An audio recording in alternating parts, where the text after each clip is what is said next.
stars and holding you. I can't see the end, but we'll see it through.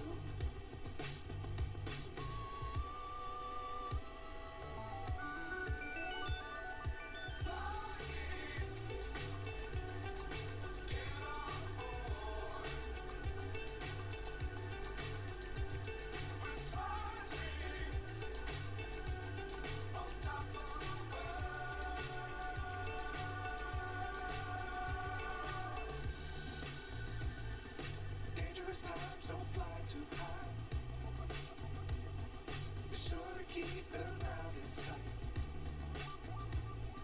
Fly forever if you keep it tight. Love the world and keep the sky on your mind. Get on board. We're smiling on top of the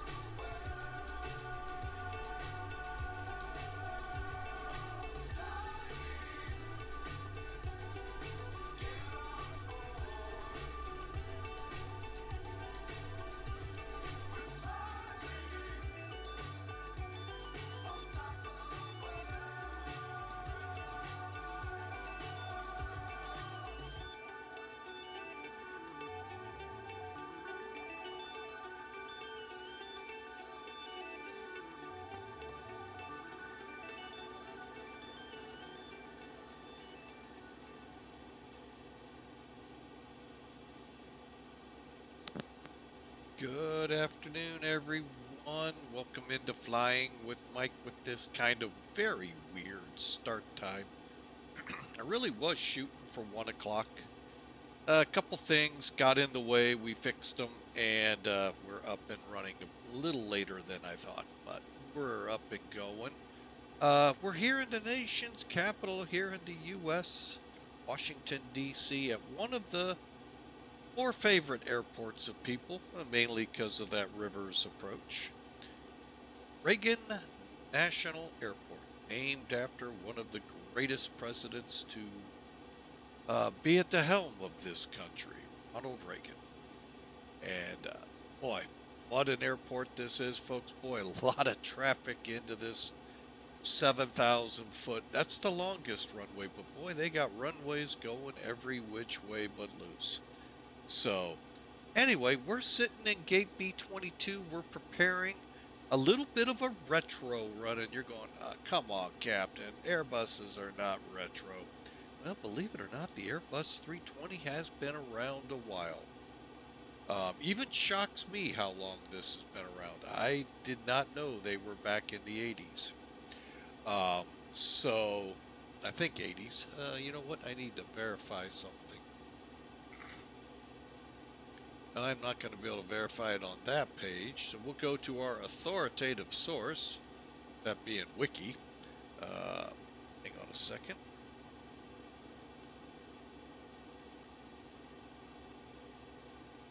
Let's see what the good old thing of, well, they actually launched in 1984, first flew in 1987. So yeah, they've been around a while, folks. Here I thought they were just maybe a mid to late 90s craze that just has been a phenomenal aircraft series. Just unbelievable, the A320. And then we spawned the 319 and 321. So out of this, so wow, Airbus did great with this one. So like I said, it's a retro flight, and if and this also I didn't know that Northwest had them. So lo and behold, we're flying one today. They call this the bowling ball paint scheme. I don't get that 100%, but then again, I'm not a huge Northwest Airlines fan. I don't get it. So maybe one day somebody will school me to where I learn it. Hawker 125's going nuts in the chat. Welcome aboard, sir. Welcome, welcome. Hope you're ready. We are in the Flight Factor A320 one more time to round out the week. We're going to fly to a place that me and Hawker have always snickered at and always got some good laughs. Memphis. Memphis and its floating uh, buildings. I can tell you now. Well, should I do a spoiler? Spoiler alert, folks. They're not floating anymore. The latest update of the scenery. Yes, the jokes can end. I know Austin must have gotten sick of us. That's why they got them fixed. No, just kidding. Um, but anyway, we are headed to Memphis. Yes, we're not in FedEx, folks. Yeah, everyone thinks only FedEx flies in there. But no, Northwest actually used to have a hub there. So when Delta bought 'em, Delta kind of shuttered it. So, when you're that close to Atlanta, pretty tough. Kind of like St. Louis. When you're that close to Chicago and Dallas, yeah, when American took TWA, yeah, St. Louis is going to get pretty much shuttered. And for the most part, now granted, they still have a lot of flights, but nothing in the grandeur of TWA. All right, but this isn't TWA, folks. This is Northwest A320 number. Where is my aircraft number? There it is. November 310 NW Bravo 22. So I'm going to be on VATSIM today, so join us if you'd like. Actually, the temperature here in St. Louis is pretty nice, so hey, come on, let's go. Do a little flying with Mike, shall we? All right, up here in the office. This is one of the letdowns for me with Flight Factor.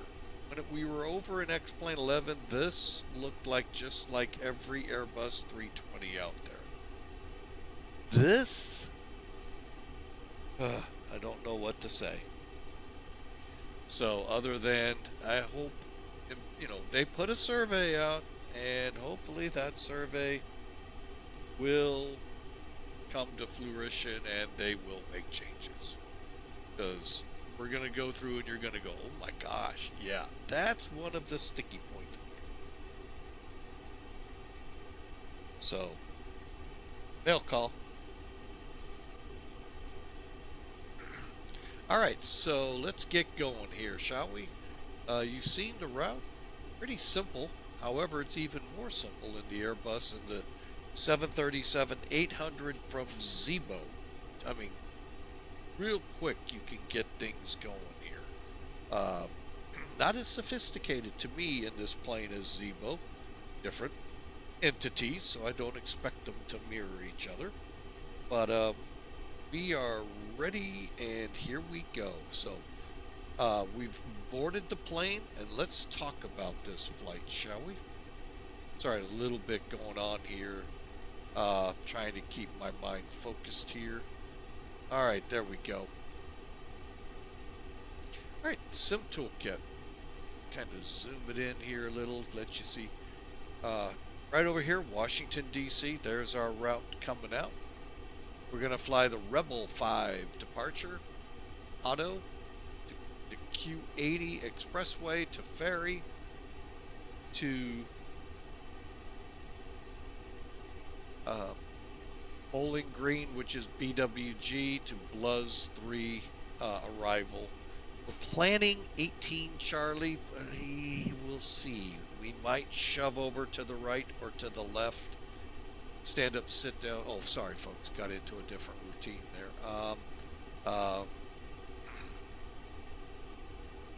So, payload, 25,300 pounds. 110 people.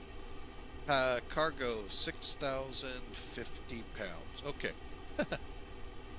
I have this aircraft. Obviously, I don't have the correct weights because it took a lot more cargo to get up to this zero fuel weight of 121,818, almost 11,000. So I am going to dig in and find out what the heck is Flight Factor running for aircraft weights for empty, because I was you're going to find out when we get over to it. It's like, whoa, where'd all that come from? All right. So Sorry about that, folks. With beautiful weather comes the lovely allergies that follow. Okay, Rebel 5 Auto to the Q80 to FAREV to Bowling Green to the Bluz 3 arrival. Cost index 50 for today. I'm kind of shocked we're going to go for 38,000. You're going to see why here in a second. Okay. It's going to give me a couple seconds here to build up to it, but it's cute. Wow. Is what I've got to say. All right. On the ground, weather looks great. We're looking at a decent pressure there. Winds out of the south at 7, so yes, we're taking off on 19, but whoa, wait a minute.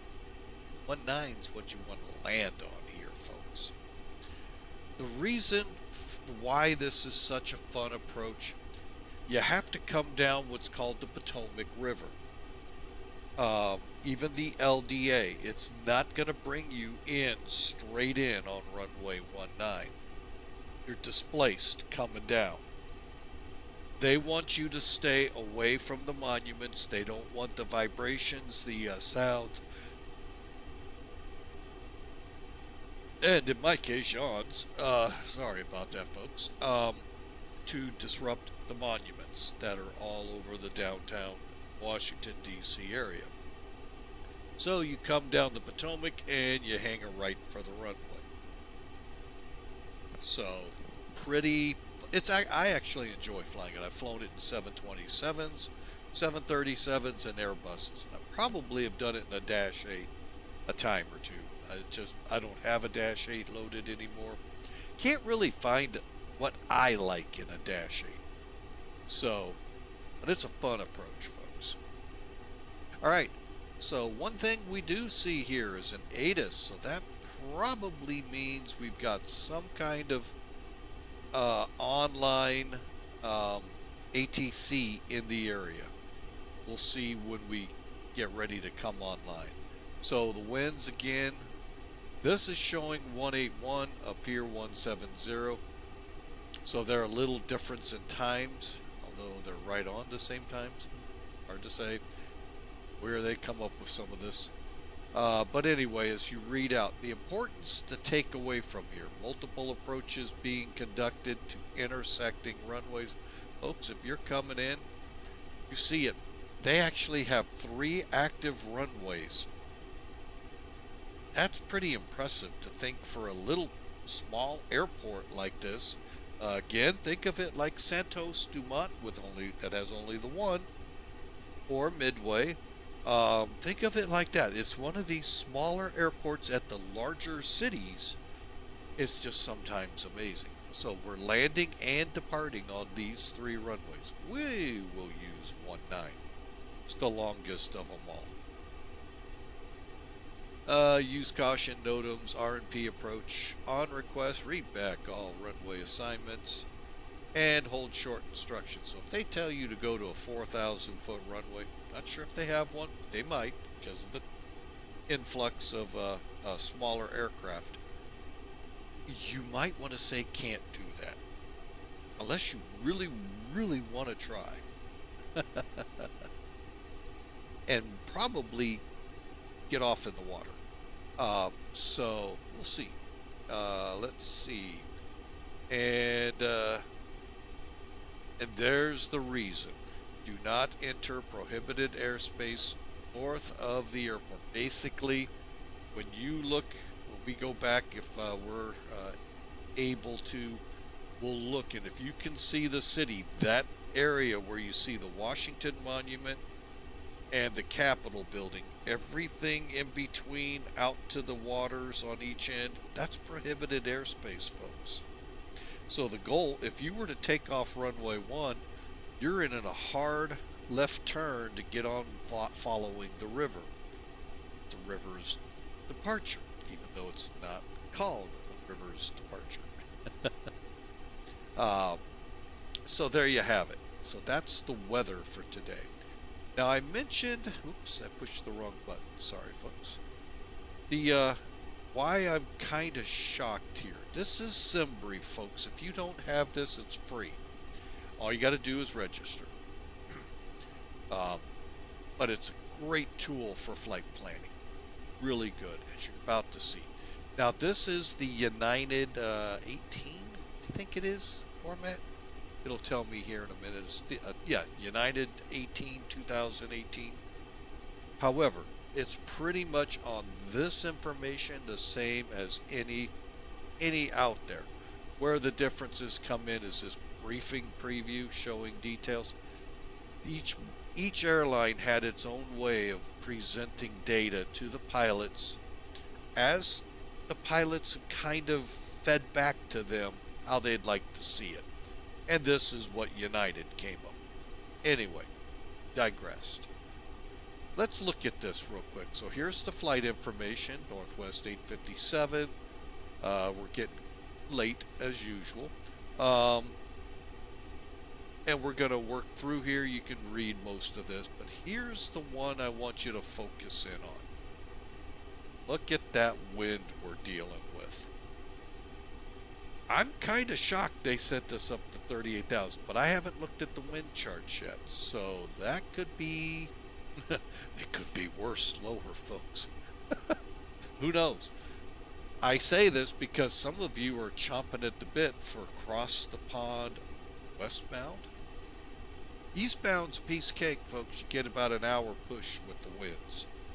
That hour push turns into an hour of agony coming back because you got to push through those headwinds. April time frame, that will still be a factor to deal with. So enjoy. Hope you all enjoy, but look for it. It's coming in April. I think April 20th. You go westbound, so you're going from general terms here, folks, Europe to the U.S. I know they have some stuff in Africa to South America. To get the gist, you're going westerly across the Atlantic. All right, so again, here's our loadout. You can see all that information. Let's take a look at that wind chart, shall we? Let me see. I think, yeah, we can. No, it didn't blow up for you. Ah, doggone. Hopefully it can make some sense here. This is for flight level 390. And I can't really blow it up any more than that. So when you see 3 flags, folks, with 3 triangles, you know you've got a lot of wind you're dealing with. It's coming straight on the plane. Going up to down to 34,000. It's lightens a little. 30,000. A little lighter. So that's why I'm kind of shocked they got us up so high. A lot of times they keep you down when the winds are like this, but they're not today. Boy, they're letting it rip. So, oh well, we'll deal with it and go from there. Alright, that wraps the pre-flight up, folks. Let's get into planning this, or putting this flight into action. Alright, so batteries. Head up to the top and you're about to see where my comments about how the panel looks really come together. Yeah, not the greatest, but it's functional. It is an Airbus panel, and you know, it does get the job done. Okay, so the batteries are on. Airbus folks, if you're not familiar to it, and folks, I know a lot of you are Boeing heads. Yes, I said Boeing. I didn't go any further than that. Dark panel lights here means they're in usually the position they need to be. If they're off, they'll say off. If they're on, they'll say on, you know, when you click them. So, but they are still in auto positions or in the position they, you know, need to be. All right, so the batteries, we'll go ahead and turn them off one at a time, back on. Okay, getting a charge off the external power. All right, fuel pumps are off. Go ahead and turn our ground, and let's do a CVR check.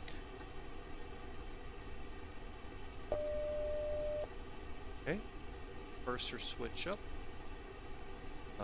And these faults will begin to disappear as we align.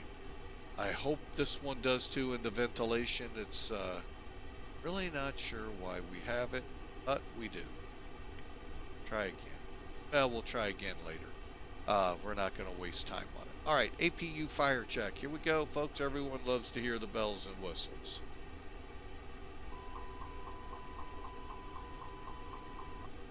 And while we're at it, we'll do engine 1. Engine 2. Now, yes, in X-Plane 11, there was a way to lock that on so it would stay on, and you could check down below your ECAMs, your actual, where you've turned the engines on down below. There is under them where you would get fire or overheat alerts. So there's a whole lot of different areas to look to get that indication. Okay, so let's do a quick look here since we're at that point. Since we've done our fire checks, let's come down here to the infamous EFB. It's actually pretty simple to work with. Always come in immediately, folks. Go to the settings page, config. Make sure, I recommend synchronizing your EFS borrow. And if you are, like me, kilogram challenged, switch it to pounds. It works to a point, folks, okay? It's not a perfect system. Not everything is going to read in pounds. Everything on the EFB will, gauge-wise, will still be, in some points, kilograms. You'll see here as we continue on. And then you can check each one of these, make sure. Come back to services. Ground power, chocks. Okay, that's how we're on ground power right there. If you are going to play around with a scenario where you don't have an APU or you're not getting enough air to kick your engines over, you may want the high pressure air start. There it is. Fuel. We've loaded 19,030 pounds, which ends up, I think, 1 pound shy. Yes. I think we can survive the flight missing 1 pound of fuel. Pretty sure. I don't know. It could be dangerous. Let's go to the packs now. Okay, also, in order to get yourself fueled, so you can go either get, this is works sometimes, works and other times it doesn't. But if you set your fuel by doing all tanks, click set, you're fine. But you got to first call the fuel truck. When this is highlighted in blue, the truck is there, and then you'll be able to type in this. Not until then. Same goes for each of these. Okay. All right, now the pack side. Same thing. You see how you got the calls? When you get the calls, this is what it looks like. It'll say remove. So that means the door is open. Now you have the option for stairs or gate. We're obviously in a gate, so I select a gate. Hopefully when I go outside the airplane, there isn't a staircase there. Hallelujah, first time. Yeah, last few times there's been a... And then again, you can load your passengers how you want to a total of 136. Now there used to be in X-Plane 11 a way to take it to 180. I can't find that way. Also though, it was an EFB mod, and you would lose some of these features up here. Some of these I don't want to lose. Some I could lose. But like this one, Perf Calc, we'll talk about it. PA, FAP, I like that one. Settings, I don't want to lose. Browser, I really don't use it, but it's there. And the scenarios, you guys out there that may like throwing failures at yourself may like that one. So, but it did take away. So I don't know if there's a mod out there, but I'm keeping it this way so I can only load 136. You see it's set up for first class and the cattle section, as I call coach. Because they load you in like cattle. Tight as can be. You can't move. If you fall, you're going to die. That's how the cattle trucks are. They pack them in so tight to keep them from laying down or falling, anything like that, because unfortunately a dead cow is never good at the market before they kill it. Let me put it that way. All right, so here we come to the fun one. Remember when I told you we were going to put 6,050 pounds of cargo on? We're in the cargo section. There's what it took to actually get up to 121,819 pounds. I added 1 pound. Okay, so we lost a pound in fuel. We gained a pound in cargo. What can I say? Par for the course. Okay, so once you have this, each time you go through here, make sure you click set, set, and set. But again, make sure you've called. Right now, I've gotten rid of the loaders and the fuel truck. You'll come to the perf data place. This is where you verify things. Okay. I'm pretty sure if you add this up, it is not going to be 110. Just pretty sure of that. But anyway, there's your cargo. There's your trim, CG, and zero fuel weight CG. Some of you bus drivers out there know why you have that.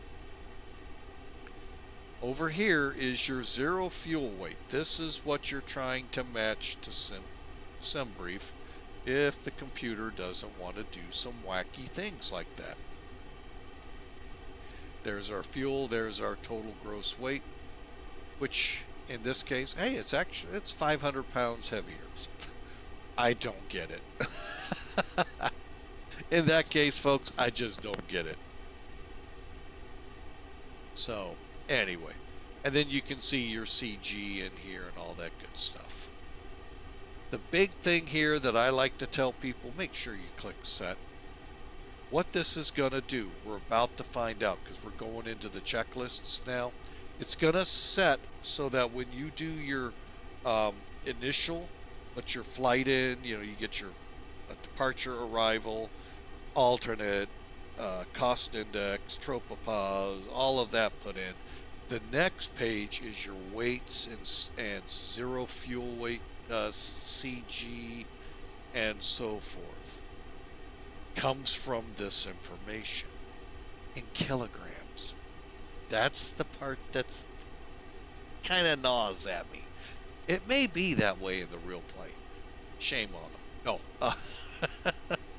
But, it is what it is. A lot of times I've actually thought about leaving this plane strictly kilograms and learning to get used to it. So, let's get started loading this plane, shall we? And by the way, it's not like the 747 where you got to go to another application to physically put that fuel in, physically put the people in. It's all done right here. Okay. All right, so let's get over here and continue on. So we left off with the APU fire check, which we ended up doing the engines as well. That's actually further down the checklist. So we're going to fire up the APU, and then we're going to start. I'll tell them to board. APU start. Come back down here. This will switch to the APU page. We're looking for flap open. Now, I've listened to some real Airbus pilots talk. If you don't wait for the word flap open, you may not get all the checks done. Again, folks, I've never been in the cockpit when they push these buttons. I'm only in the cockpit because I got to yank them out, which, again, I've never had to do, thank God. Glad we've never had anything like that. Came close way back in the 80s, but thankfully everything worked out. So, all right, so let's head up top. All right, so it's available. Are the flaps open? Click to start. We'll come back down. Now you're going to watch it spool up. Now I'm going to head out of the airplane and see if we can hear it.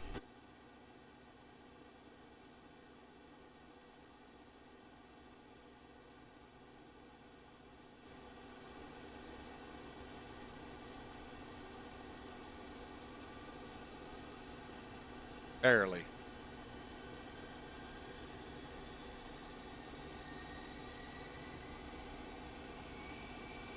Okay. Again, I have never actually sat there and known when they're going to click the APU on and sat and listened to it. I've heard it running. That's pretty close. We turn this back down so other noises don't blow us out. Okay, I'll bite. That sounds pretty good. Okay, so the APU is up and running now. All right, so let's continue on. Cockpit lights and McDo's. All right, back up top. Cockpit lighting, I'm okay with where it's at there. Let's do all of them real quick. Make sure the bulbs are working. Okay, let's move down to the middle here. And basically, you're just looking at all the, panel lights. And it looks like they're all good. Parking brake set, speed brakes are down, flaps are up. Do a little quick. Okay, throttles work. This is what I was talking about here, folks. These fire lights you can check while you've got that button pushed. Move your head and check. All right, so let's turn that off. Okay, ProPeats, auto, APU bleed on. Pack 1, Pack 2 will go off here in a moment.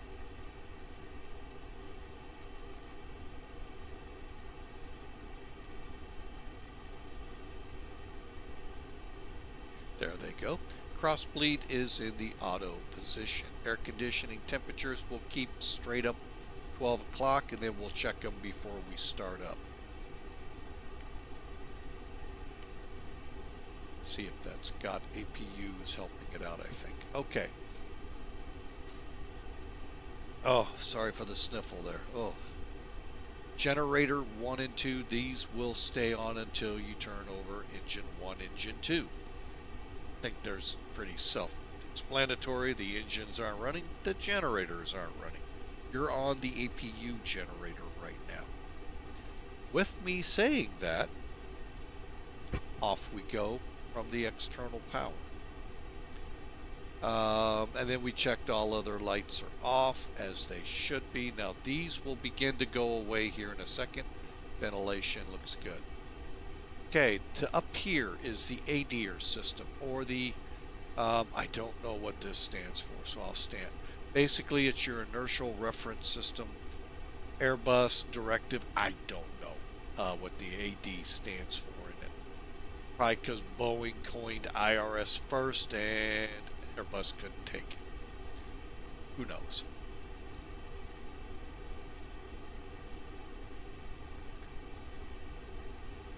Okay, what we're looking for is a line, and then up here under ADIRs, we're looking for on bat for each one. So now we'll do number 2. Yeah, I know.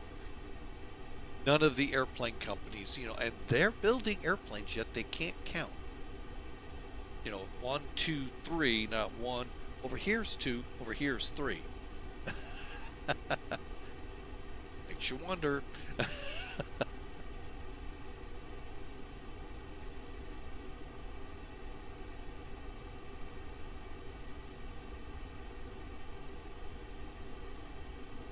All right, so we got the on-bat. We got all of them in a line. Let's continue on.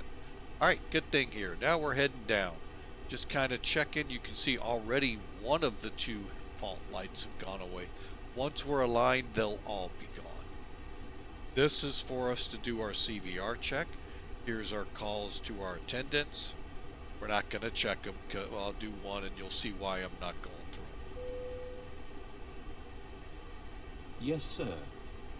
Okay. Yes, sir.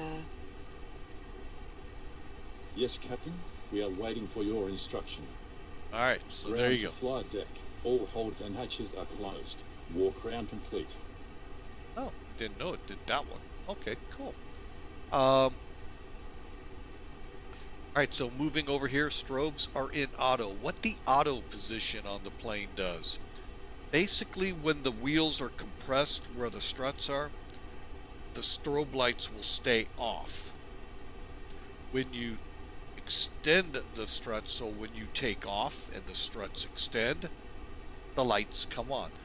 Meaning, for captains like me that forget to turn the strobe lights on when they enter a runway environment, when you lift off, the strobes start strobing. So, there you have it. A lot of little one-liners can come out of that. I'm really holding myself back. All right, we can start boarding passengers now. And that's being done up there in the terminal at Reagan, kicking them on the plane. All right, so moving on down, logo, Navis and logos. Now you got two positions here, 1 and 2. They're the same, folks. The only difference is, why then is there a 1 and a 2?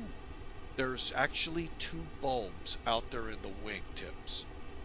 And they're both on one side green, the other red.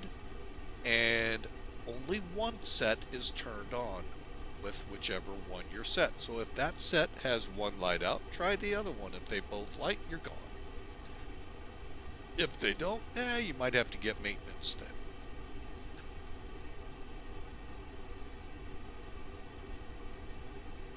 Alright, so the seatbelt's coming on. Smoking light was already lit because of being in the fueling process. Emergency lights are armed. Lights have been checked, and the landing elevations knob switch is in the auto position. The line is 12 o'clock straight. You see how it's right here. It's very difficult to see, but you can turn it. You want it all the way up. Okay. Proceeding on. Landing pack flow right here. We'll keep it in the normal. Fuel pumps can be turned on, and folks, we are almost to the point where we can start showing some of the things off here on here. And we've done the engine fires, radios. Okay, we can't really do anything, but it's on. Coming down here. These can be problematic for me at least. Hey, they're working. All right, so 120. Okay, VATSIM fanatics should know one of them has to be on. Oh, come on, guys. At least somebody knows. 122.8.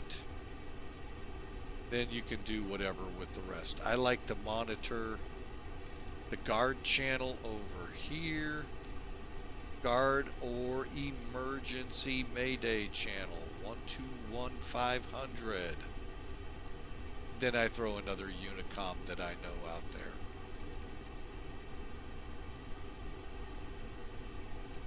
And for fun, let's do it. You know me, I gotta put my favorite frequency in.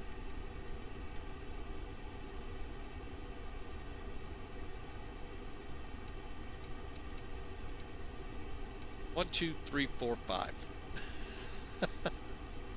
Like I said, folks, it's a fun frequency.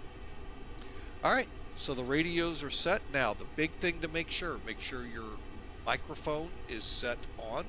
Your speaker is pulled, white strip below it out. Your X pilot should look like this. Okay, when you're set up. Now, I'm not logged in yet to a VATSIM. However, it should have transmit, receive, dark. Not like what's below with 121.5. If they're not dark, you're not either transmitting or you're not going to receive. Which means, why be on VATSIM? If you're not going to, do that. And then now make sure you have headphones. Because as I found out last flight, I had it somehow on speaker. I don't know how I did that, but I did. And then mode C. This gets to be the fun argument out there. Okay. Let me set the story real quick. I was in Mesa, Arizona, getting ready to fly a flight here. Controller comes up and begins to tell me to squawk mode C. I am squawking mode C. I am squawking mode C. It's in auto. It's even in TARA. And guess what? He's saying squawk mode C. He's actually trying to get into an argument with me. I was starting to get really frustrated and just about disconnected when I just kept taxiing because I knew I was mode C. If that controller is listening today, this is about a 2-year-old story, by the way, folks. But if he's listening, again, my apologies to you. I now know what the man's talking about. Okay, it's right here, has to be highlighted. If that is not highlighted, folks, it's not in mode C. They get very irate if you're not in mode C. I don't get it, but whatever. Who knows? All right, so in this plane in particular, to get this to go green, you could do this, folks. Cut it out. You can get it to go green. Okay, auto, in my mind, means it's going to automatically do it, right? Well, that's what happened. When my wheels lifted off, automatically it went bing, green. He was in his, it is about time you squawk mode C there, Allegiant. Yeah, wish I had a missile then. But anyway, it didn't happen. Most airliners do not come equipped that way, thankfully, with some of the stuff I've heard on ATC here of late. So what's the remedy here? Here on the transponder, folks, in any airplane, in this one, it's here is where the mode C triggers. Go to on. Other aircraft don't have this switch, especially your light aircraft. You may have to dial it from standby to one of the others till you get the green. Some are out. I don't know them off the top of my head, but you'll have to dial them partially there. The 747 we flew a few days ago. You got to take it all the way to X pounder, and then it'll go. It'll stay green, and then you can work TA or TARA. There's the long and the short of that story, folks. Just move this to on. Make sure it's green, and your controller, they'll be in their happy place.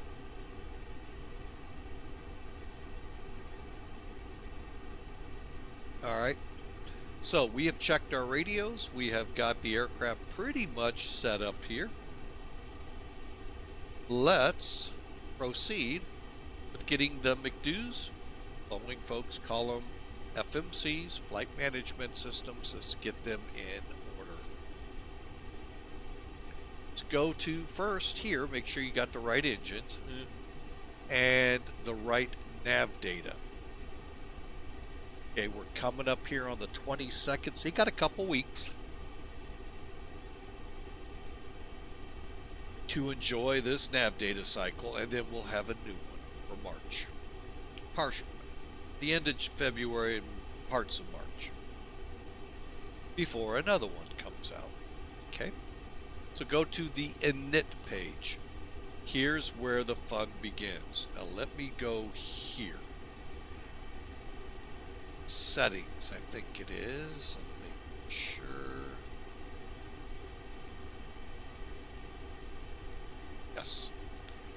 All right. In order to use the init request, just like it says at the top of where my cursor is, right here, okay, you have to go into SimBrief. Get your numerical pilot ID. You'll have to go into settings, account, I think it is, and you'll find it. But anyway, the documentation will tell you how to find it. Put that in there, and sorry folks, had a cough. You decide if you want to skip procedures or not. Again, documentation will help you. Click apply, and you're set up to go.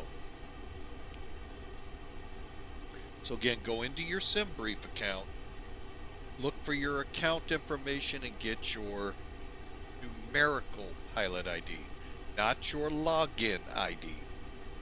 Okay, very important. It's numerical. It is nothing. There is no alpha to it. It's all numeric. All right, once you do that and you have an active flight plan in SimBrief, okay, come in here. Instead, you can do this, folks. Go through here and fill all this out and do that, or just do that. Init request. Poof, it's in there. Now, one thing I do want to check here, and I think it is wrong already, but we're going to find out.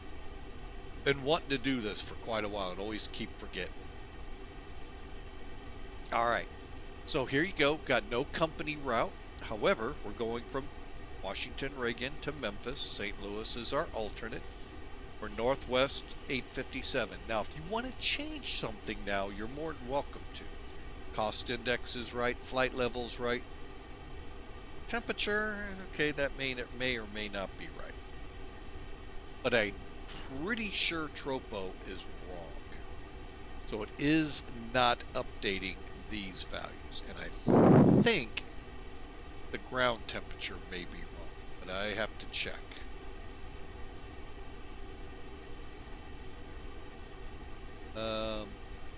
It is. It's 17 degrees here right now. All right, so now how do I know this stuff? Well, we're going to bring Sim Toolkit in real quick. Yeah, look at that. Happen to have... oh, wait a minute. Let me get rid of XPilot. It's going to interfere. Sorry, folks.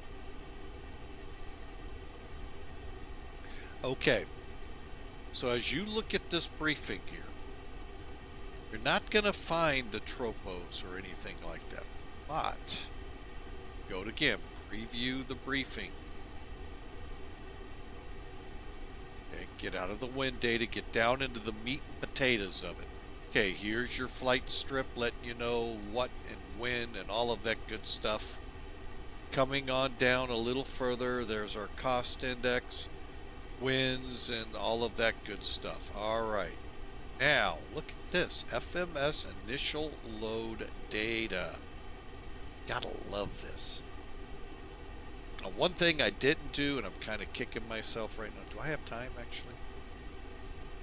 Let me see. Probably not. So we'll initialize. Let me go ahead and initialize this real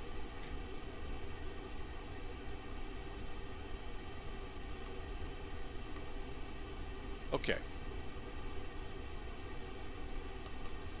Because it's gonna initialize before I do that. But anyway, so let's get back to this, shall we? So let's come down here as we read. There's our flight level, minus 55. What? So let's try it with a minus 55. Tropo.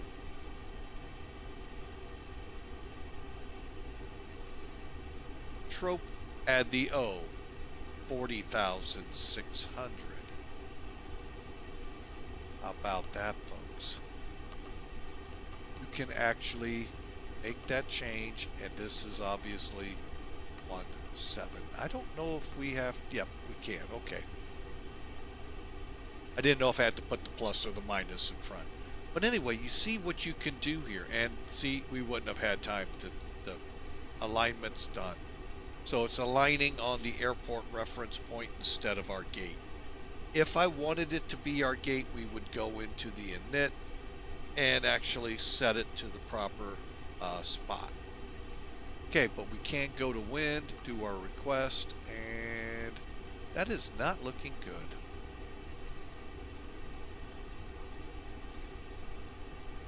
That means possibly standby. I think I know what's going on. Hang on. I think I did it. Yes, I did it for our last flight.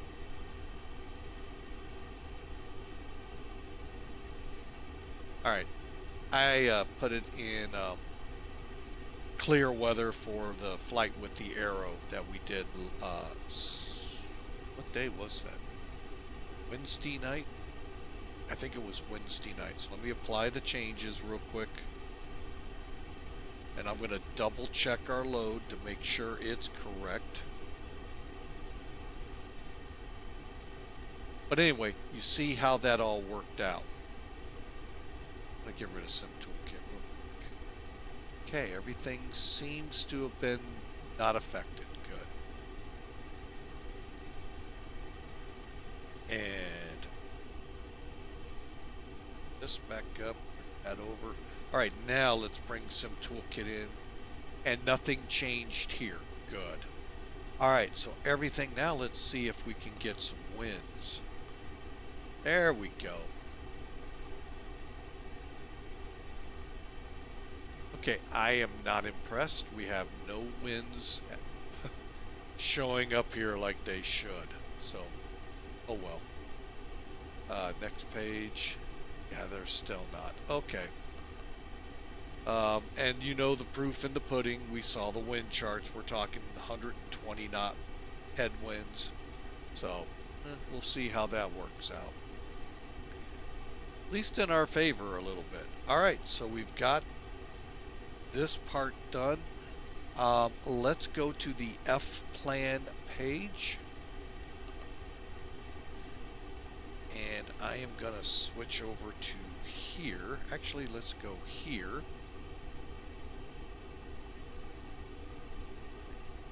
And I'm going to bring in charts. Now, charts is actually...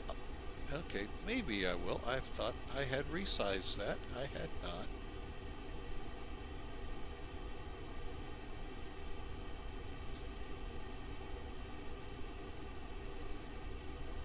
Hang on. Lost my mouse. There it is. Hopefully, folks, this will all make sense. It works better in others. Alright, so we're going to basically make sure the route in here matches what we're supposed to fly. Alright, so we're going from DCA. Alright, so DCA. Rebel 5 departure. 19 goes out to Cap VC. Alright, so let's come up here, click the line select right back there, click departure, click your runway, and folks, it works the same way in the Boeing aircraft. Click your runway, click your star. I'm sorry, SID. Works identical. And then your transitions, because we are in the US, we do have sometimes transitions on these. Europe is fun. We explained that last time. A lot of the departures that would have been transitions for us become the departure name. So they kind of made it a little easier over in Europe on us that way. Harder in other areas, but easier at least in that. All right. So now we got to look for our SID. Rebel 5. Oh, just went by. Boom. Obviously, no transitions as you can see on the chart. Insert. What that just did is put the departure in there. So we're going to go, as you can see, CPAC, Cap VC Gate LeBolt. And if we put this on plan, we're going to just walk it through by using the up arrow. To Taser. I'm not caught up to it. Rebel, above 5,000. I really hope we are by then. And then out to auto. Now we have a discontinuity. That's what you're looking for here, folks. Simply click clear, and it's gone. Insert. Okay, so we're connected here now. So let's continue on. There's OTTO. All right. Please zoom in here. We'll try to. Okay, so from OTTO, we're going to Capo, to Hammy, to H Hulse. Again, click, click, and click. All right. Next up will be Ron's, Levi, Levy, Wista. You can see we're just walking through, making sure everything matches. See Wista, Ulvi, Joan, Segma, Stews, something Ewok, the walk, okay. Ingra, Jetter, FAREV, and Bowling Green. Okay, so we're just about there. So, and again, you can look at it on the map here to see if you have anything skewing out big time, or any discontinuities, which we're going to come to one here, Bowling Green. All right, so now we're doing the Bulls 3 arrival. Nope, hang on a second. My laptop is yelling at me.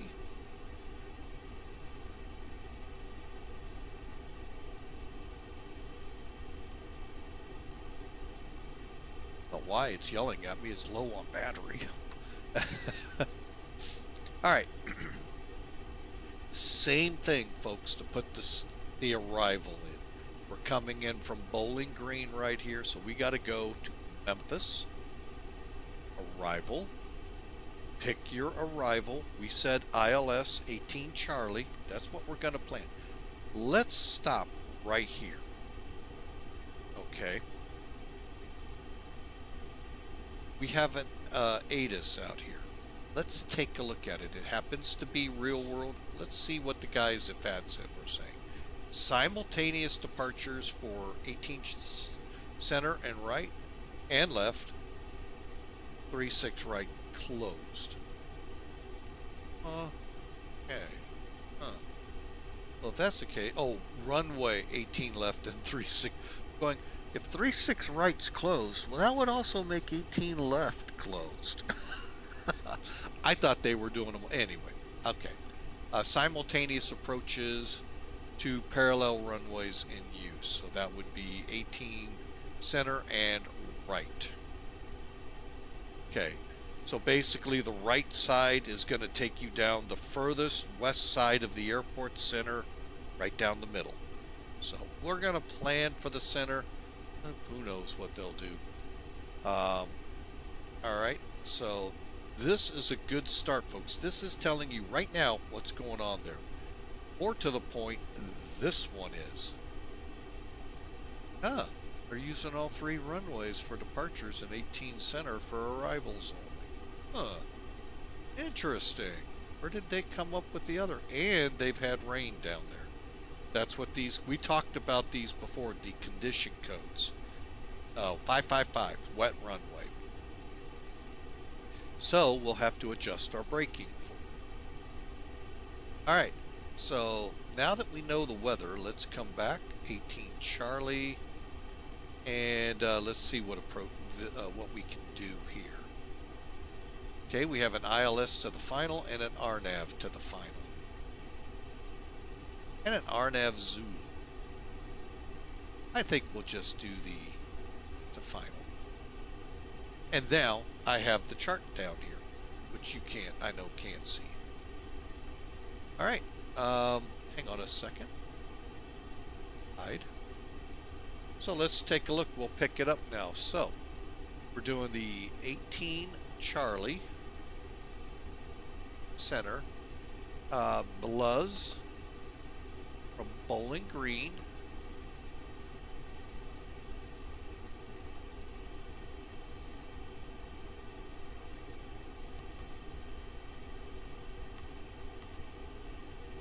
Seeing if we have any vias, because technically we should be coming in at Lowry. Maybe we will. All right, so this is all we have available. Click insert. And basically, I'm just going to go here. Insert.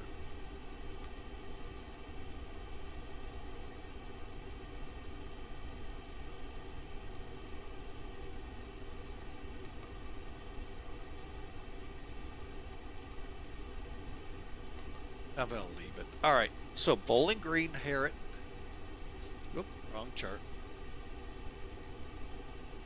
Okay, so here we go, folks. Same thing, just walk it down.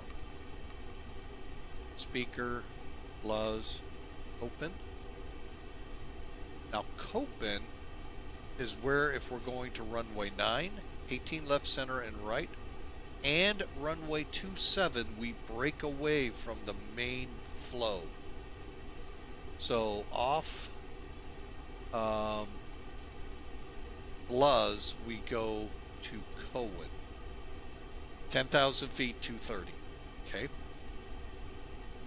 Now, this one from Copen, and it is going to Lowry. Now, you're all going, what? I don't see Lowry. Now you do. So we're going to go direct, 13-mile final for 18 center. This is where it gets fun. This manual and this. Basically think of this like a vector. Meaning, ATC may say at Copen, turn to a heading of 270 instead of whatever it is, 220, 230, whatever. That is what that's for, but then you can get, when he says now direct Lowry or direct the ILS, boom. Now you're headed for it. You can leave it in or you can take it out. But just realize at Copen you have a discontinuity. I'm going to go ahead and take it out.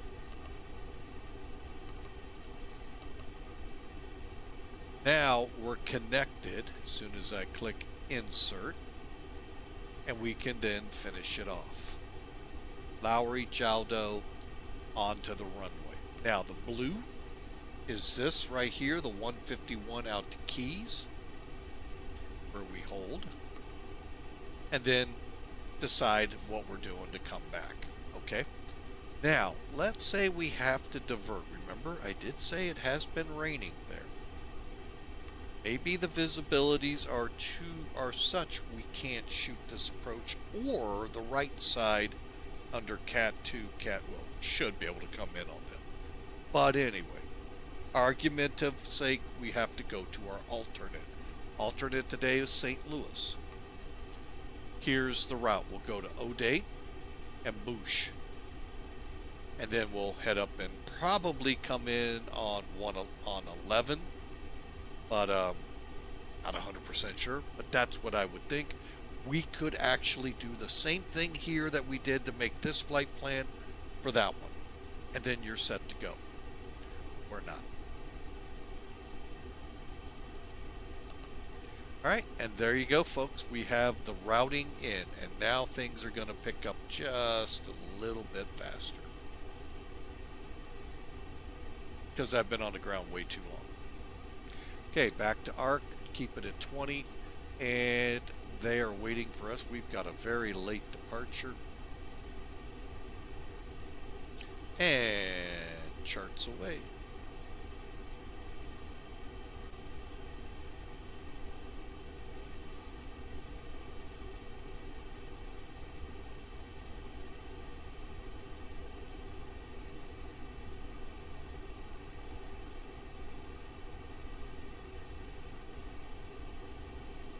All right, So let's continue on here.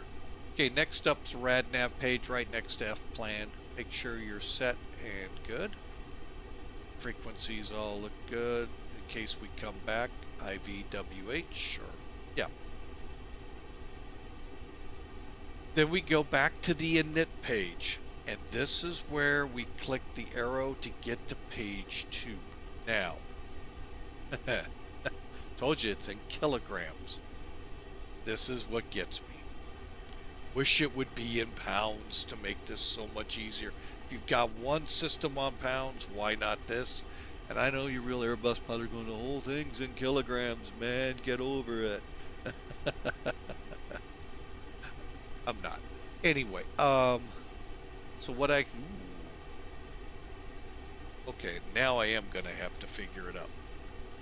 Okay, we've had a weight change. See it over here, 123,666. Ooh, yeah, big time. All right, lucky for us, I kept things right in front of me so I could go back here and make adjustments as needed. Here we go. Bear with me. 9, 7, 4. This is something that does plague this plane a lot. It doesn't want to hold the numbers you give. Don't know what triggers it, so I could better report it to the folks there at Flight Factor.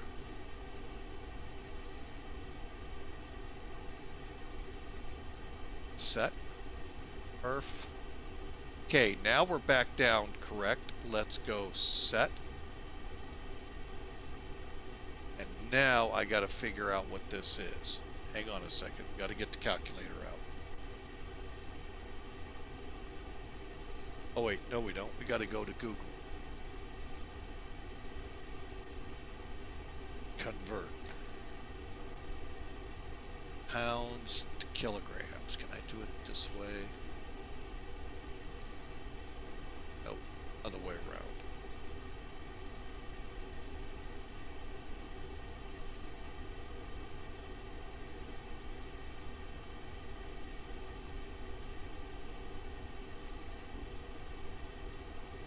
To kg. All right, folks. So bear with me here, folks. Really, I do apologize. 19 is 55.2. Okay, that's actually good. Now our zero fuel weight looks right. Okay, so at least that's what you'd have to do is go into Google, go to the convert, make sure the pounds to kilograms is right. 5.25 is 5.3. That's close enough. Okay. 8.6. Feeling that's right.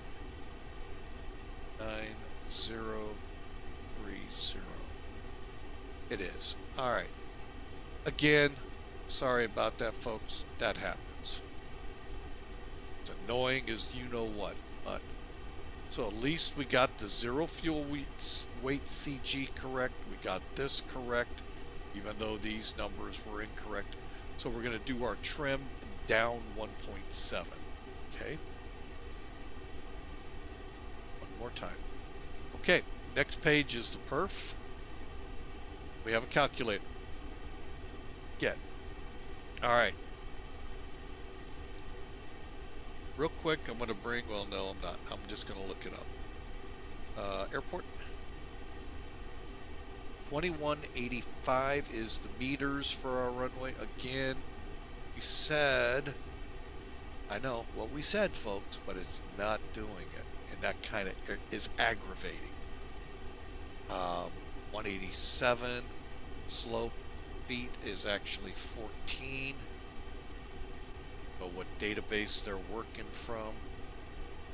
Okay, outside air temperature. Again, I would love in both either TOLUS or Flight Factor, if you're gonna do this, give us the METAR you're working from, the time. Because I'm here to tell you that is not correct. 17. Dry runway, and currently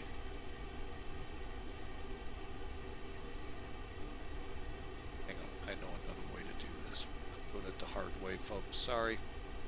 We do it the easy way. 30 inches is 1015.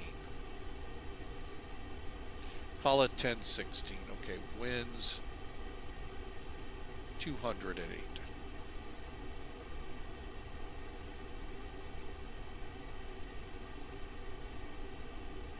All right, takeoff weight. All right, so we've got the plane now, basically the information in there.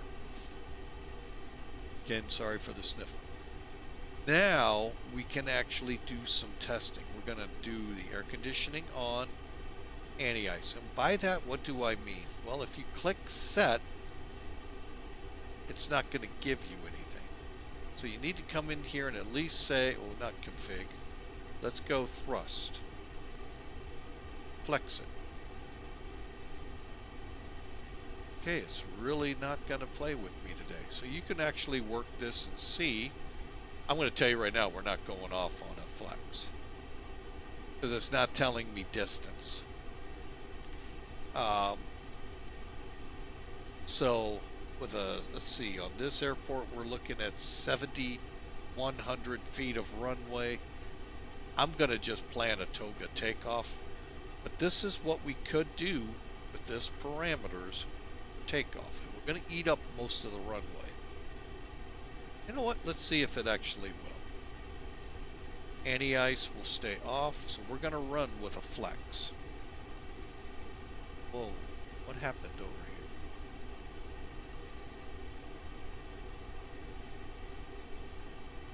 Oh, did I update this? Interesting, because I did not update this. Huh. Interesting.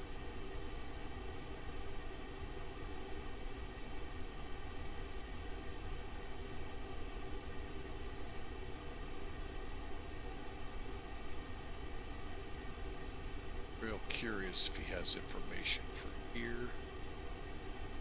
And that would be a negatory Ghost Rider. Pattern is full.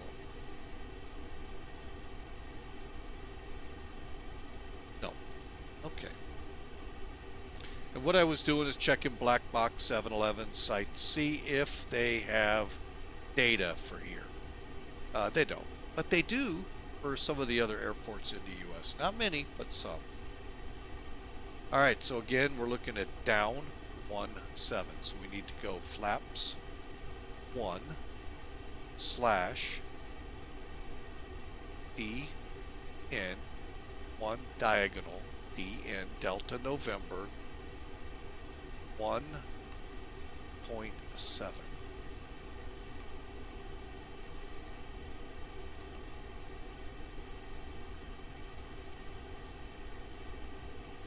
Alright, there you have it, folks. 129 V1, 132, rotate 136 V2.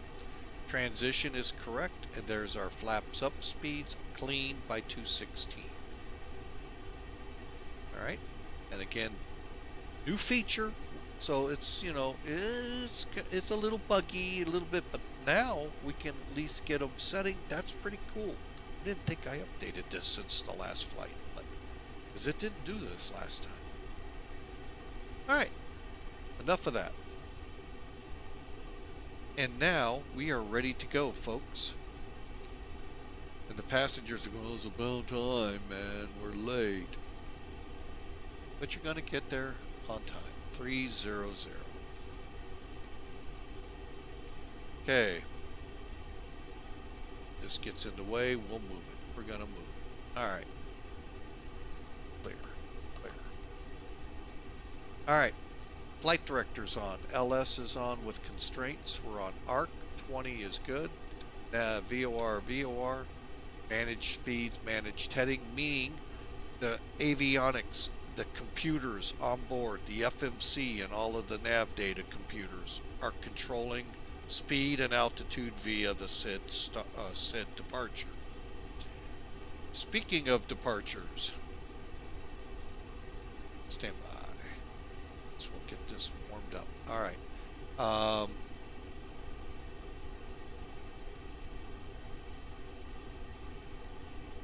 Departure out of here. The Rebel You know what? Let me just go ahead and bring this back in. Let's do the departure brief real quick.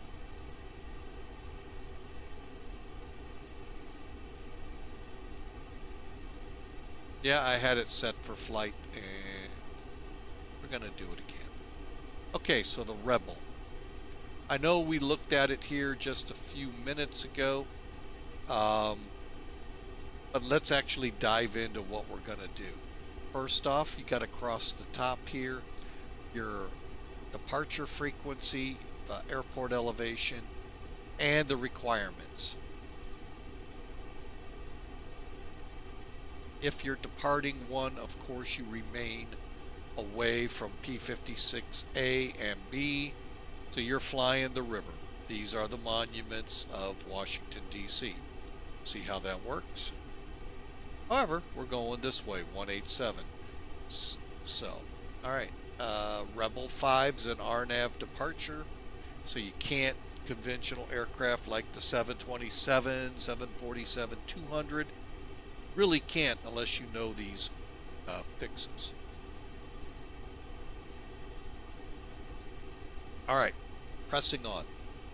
Instructions for runway 19 climb on heading 187 to 515 feet, then direct cap VC. Track 277 to gate, 277 to LaVolt, 297 to teaser, and 288 to Rebel. Crossing Rebel at or above 5,000 feet. That should not be a problem. Unless we're held. Rebel to OTTO is expect 5,000 filed. 10 minutes after departure, you can start your climb. Hence why we turned the timers on. So once we get off the ground, we have 10 minutes. We can then punch up if we, haven't been told. All right. Usually the controllers are fairly decent about that. All right. And there's your departure, folks. Pretty straightforward, pretty easy. We'll see if VATSIM makes it that way. 2,100 feet's our minimum safe altitude. Again, we don't have any prohibited airspaces around us going south. And I'll be right back.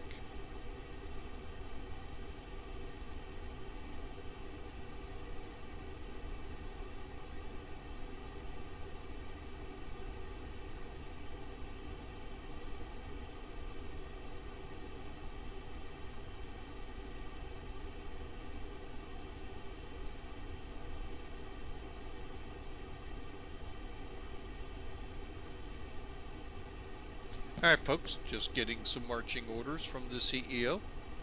We're ready to go. All right, so there's your departure brief, folks. We'll taxi, just so you get an idea. Probably kilo all the way to the runway.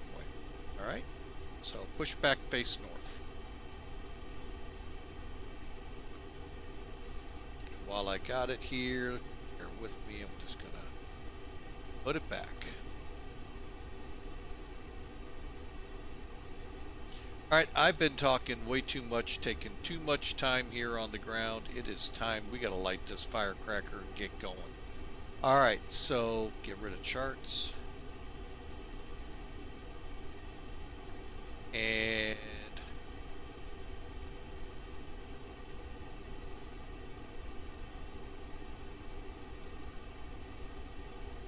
all right, let me check one other thing here real quick. Close that.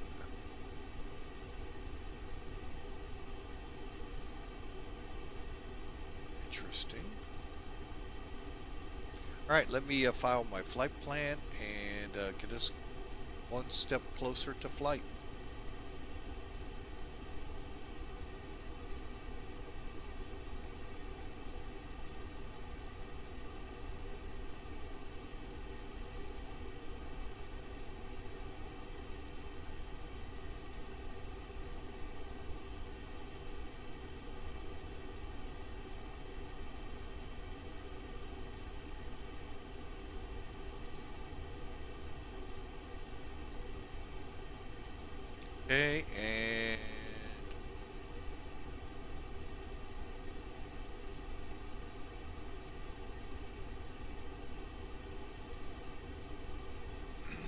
Alright, flight plan filed.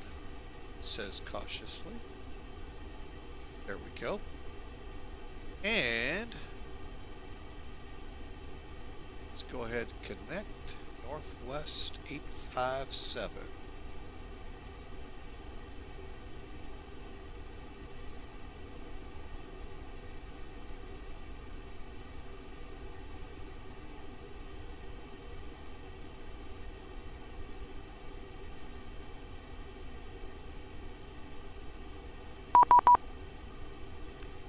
Auto ATC is saying 7,007. I really don't like any squawk codes in the 7,000 range. Alright, so let's see if we can do this right.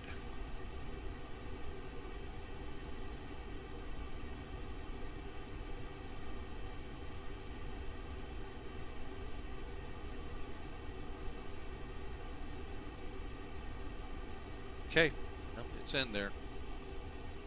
Okay, 7th, I'm going to put that on my, no I'm not. Alright, I got a cheat sheet that I run. And I need to get my ACARS system up and running. And then we're pushing back, folks.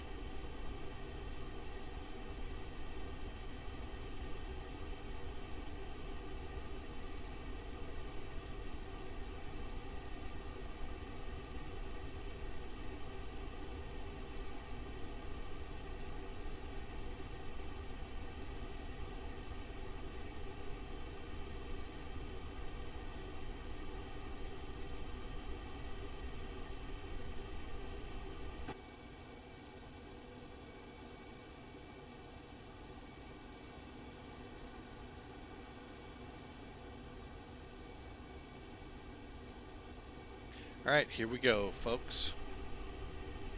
Let's get back over to the EFB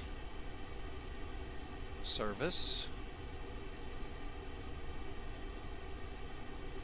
And close the pack door. Now, I did something here I should have done first before I ever go to the turn off the external power. Always make sure, folks, that you are in available up here and not on. Sometimes that will play some weird things on your plane.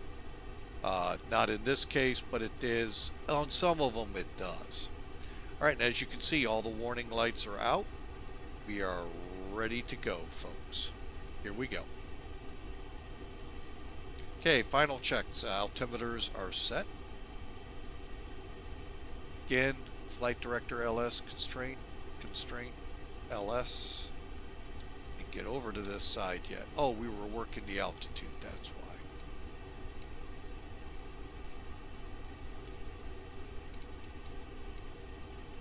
Okay, we'll do 5,000 for 10 minutes and then punch up, okay? That way, in case the controller decides to go, hey, why aren't you at 5,000? I can say I've got 2 minutes and then I'm climbing.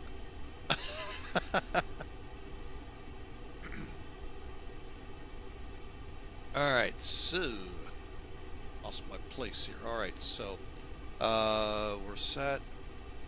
Managed, got the managed dot here, meaning we're going to climb via whatever the SID tells us to constraint wise to get to 5,000 feet.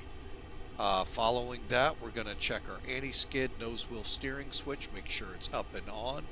3 green, landing gear down, 3 green, doors closed, switching switches right here, all of them pushed 12 o'clock position down to the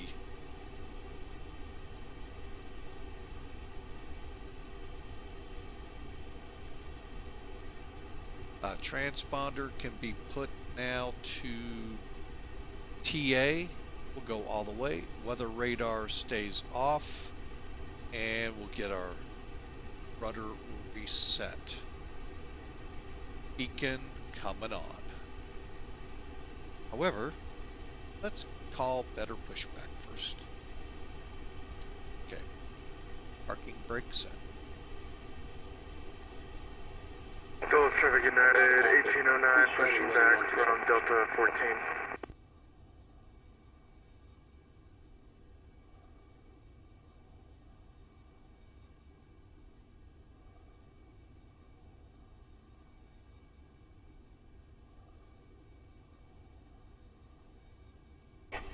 Okay, tow is driving up. All right.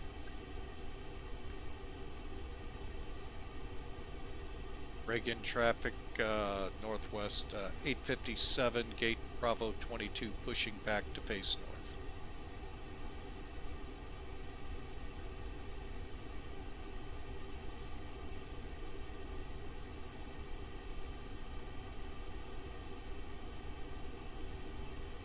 I want to be as obnoxious as some of the people out here. All right, so we're just waiting on him. We'll go ahead and pull the chocks. That's why I checked the parking brake, folks. Okay, let's go back to... Alright, let's first go here. Go bright. Okay, all doors right, and hatches are closed. dim. Ready to connect.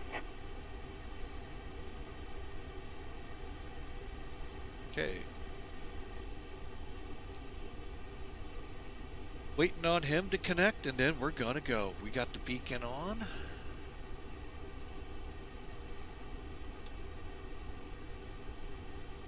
APUs are on. Start mode will go to ignition as soon as we start moving.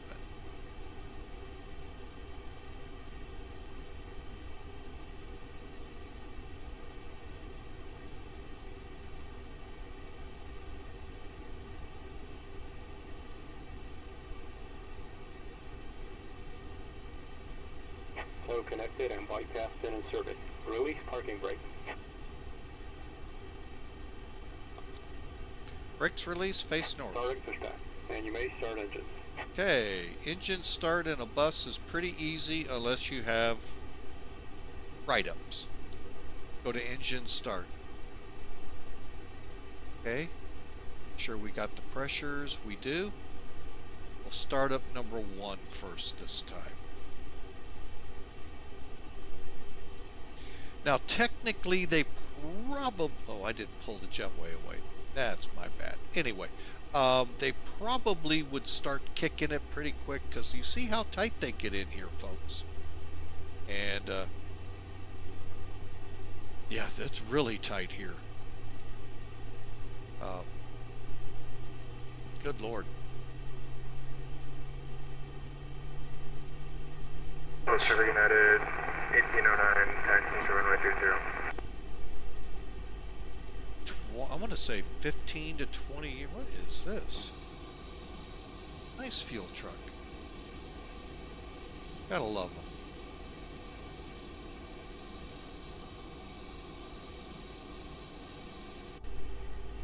Okay, the avail tells us if we want, we can start up the other one. I'm gonna wait. Actually, we need to. We're on the taxiway. Get it going.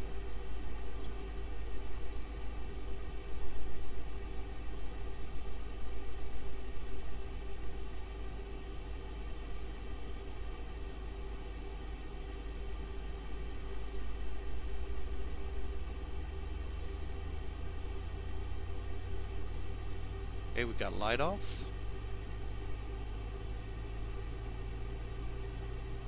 Operation complete. Set parking brake. Brake set. Cleared to disconnect. Disconnecting tow. Stand by. Alright, so we got the engine number 2 firing up. We're waiting for the word avail. Now we are going to turn the chrono on. We have a 3-minute warm-up time.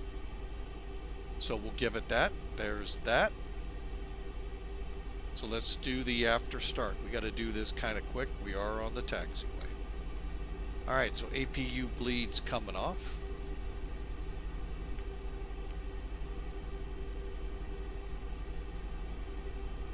I clicked the wrong one. My bad. Hopefully that's not bad. Ground spoilers, pitch. I'm going to go ahead and turn the APU off. Because I did that, I might as well continue. Alright. Ground spoilers, armed. Tow is disconnected and white gas bin has been removed. Hand signal on the left. We'll see you next time and have a safe flight. Down 1.7.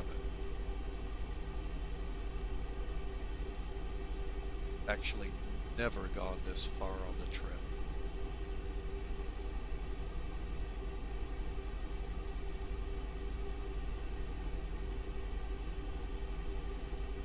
Okay, 1.7. Okay, there's our pins. Easy stands in the engine. APU's off. Alright, continuing real quick. I'm going to do our flight panel real quick.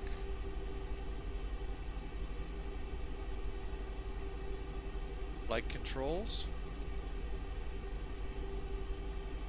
Making sure they center.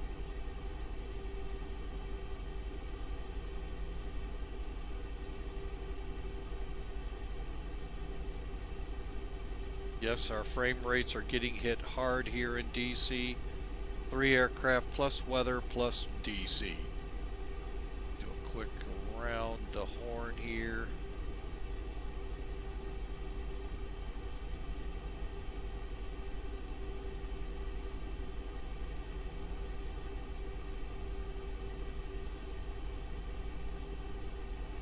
Freedom of movement, and pretty sure all of our gust locks are gone. Arm the slide doors. Okay, arm the doors. Cabin's ready. Okay, and okay, continuing on here real quick. Lapse time, where are we? 2.5 minutes. Nose wheel steering, elapsed time here, run. Flight controls, auto brake, max. Main radar on, radar on.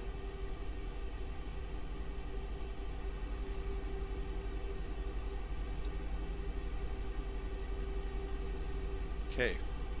Stall traffic United 1809, lining up departing runway 30.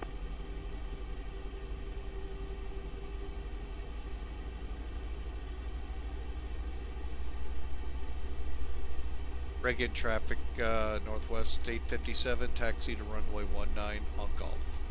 Correction, Kilo. Stinking work. Oh, Lord have mercy. And messages, we just need to test. And we got a good test. Taxi lights. Traffic United Kidding me. 1809 is holding on runway 30.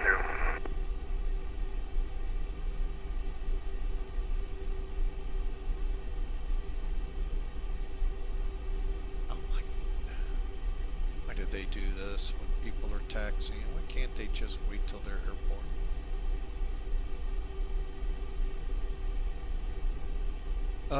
This is one of those things. I'm gonna get over to the runway and then talk to them.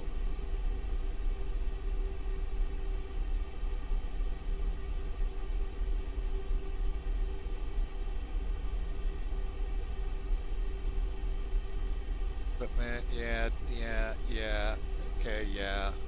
Altitude 38 squawk, remarks cleared.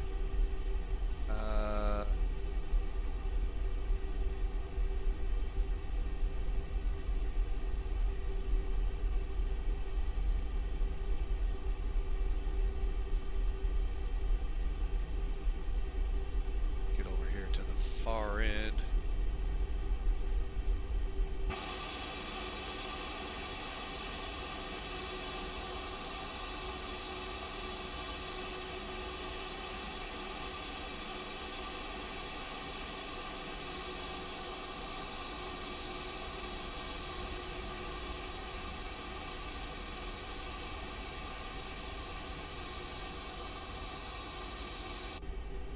Alright folks, got another delay here. We got to talk to ATC. Hang on a second. 119.5.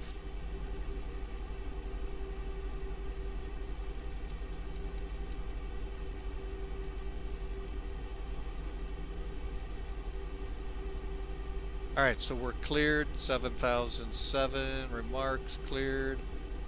Expect, let's see. 10 minutes after departure, 198.5. Oh, misread that. My bad. Glad I reread my release.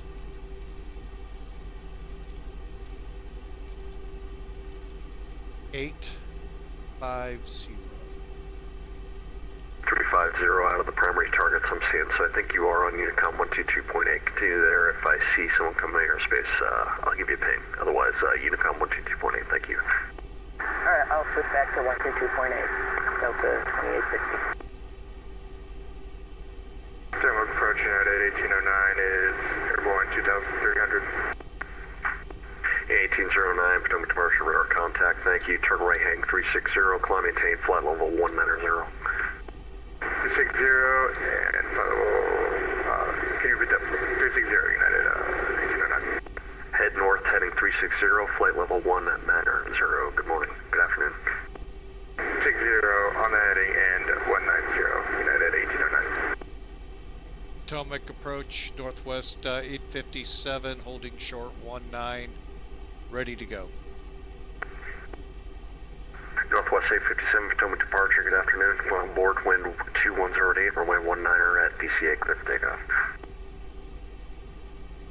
Clear for takeoff at Reagan 19, northwest 857.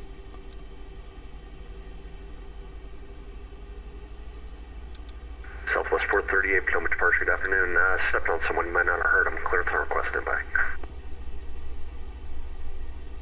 57, you got a PDC about 5 minutes ago. Check your PMs and your private messages.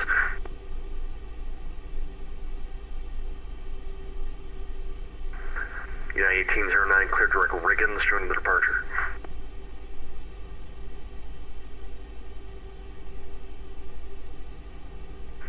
United 1809, clear direct Reagan's joining the departure. Reagan's United 1809.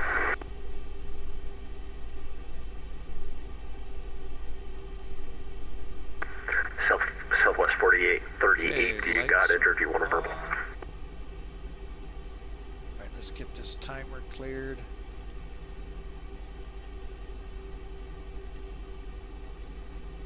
Okay, brake temperatures are fine, engine mode as required. We're going to bring that, okay, it is, it's standard, Standby. TA.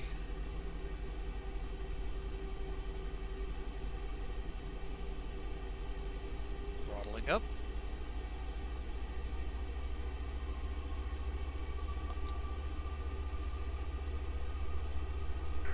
Southwest 438 is cleared to the Bradley Hartford Airport via the Swan Lex. 3 departure. Swan menace filed. Climb, maintain 4000. Expect flight level 330, 10 minutes after departure. Departure this frequency, squawk code 5612. Squawk code only unless you have a question. Read back, correct, call for push. P1. Rotate.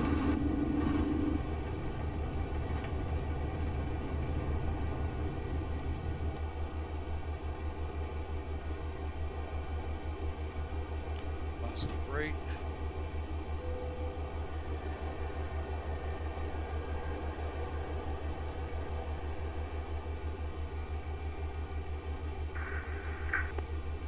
Yeah, 1809, clear direct Scoob.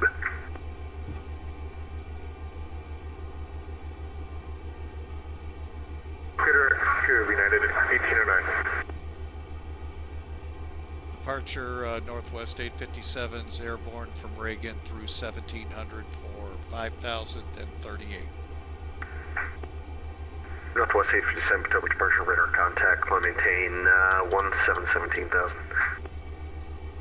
Roger, cleared flight level, or I'm sorry, 17,000, northwest 857. It's not in my PDC. Potomac Southwest 438, request pushback on to Tango. Southwest 438, push on Tango, approved, call for taxi, expect runway. Standby, didn't get a chance to put up a natus. Runway 15 right is your closest, or runway 28. Pilot's choice. We'll take 15 right, Southwest 438, thank you. Expect that. Thank you. Flaps are up. Get down here, grab the spoilers. One other critique, if you will, Airbus drivers will know you should see a white line. Yeah, 1809, you're climbing out of my airspace centers offline, radar services terminated, freak change approved. So, Good day, and safe that ride. basically says whether you're in Incoming United or not 1809. in armed position on that. Okay, we got traffic high above. Right there. Put this back up here, folks. Northwest Excuse me. 857, clear direct Rebel. Nope, wrong one. Direct Rebel, Northwest 857. Direct Rebel. Let's get down here and do that.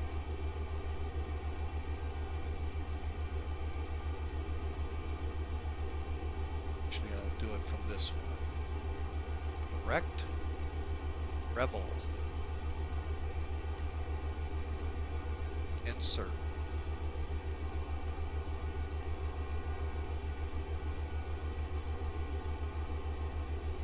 Turning direct Rebel.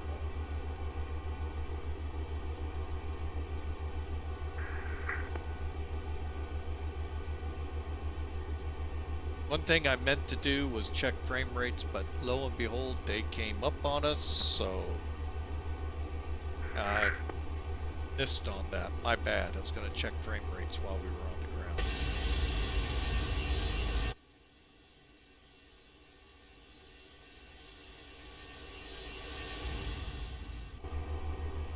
Coming up on 10,000. We're cleared to 17.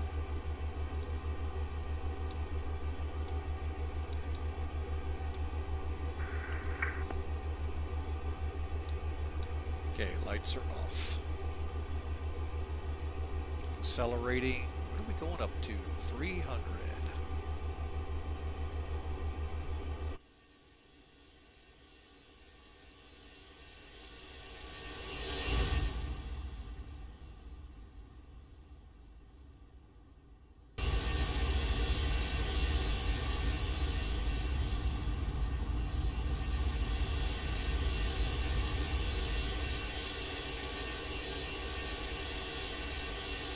Just so you know, that's where we departed. We should be seeing Dulles here soon. Right there it is. So, then of course, Baltimore. Northwest 857, you'll be climbing out of my airspace centers offline, radar services terminated, freak change advisor approved. Have a good day and a safe ride to Memphis.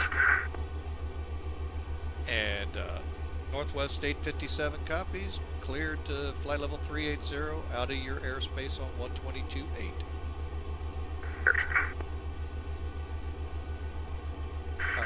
Atomic approach. Good evening, American. All right, click and get up here real quick. Oh, I'm sorry for all that jumping around, folks. Climbing to 38,000. We don't have center as he said, so we're on our way.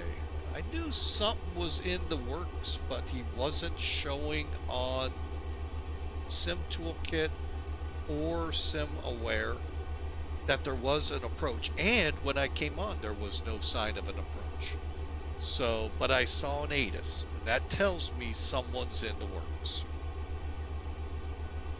So, anyway, just some ways to start thinking maybe ATC is coming, or it could have been and it just hasn't cleared out of the system yet. But it then begins to alert you that you're going to probably see someone. Now, I did see an ATIS for Memphis, so I'm going to go check and see here on SimAware. A second. And see what's going on. Again, folks, my apologies for how long it took to get out of there. Holy crap, it just kept piling and piling, and I kept going off on tangents, and man, oh man, we could have done the whole stream just sitting on the ground there. And then y'all go, hey, wait a minute, we got a flight to fly. So, anyway, what got up here? We got a little love. All right, so we're airborne, we're climbing through, we're going to run real quick through our after takeoffs just to make sure we didn't miss anything as we approach Rebel. Remember, Rebel was at or above 5,000 feet. I think we got that beat at almost 18, well, we'll be well over 18,000 feet by then.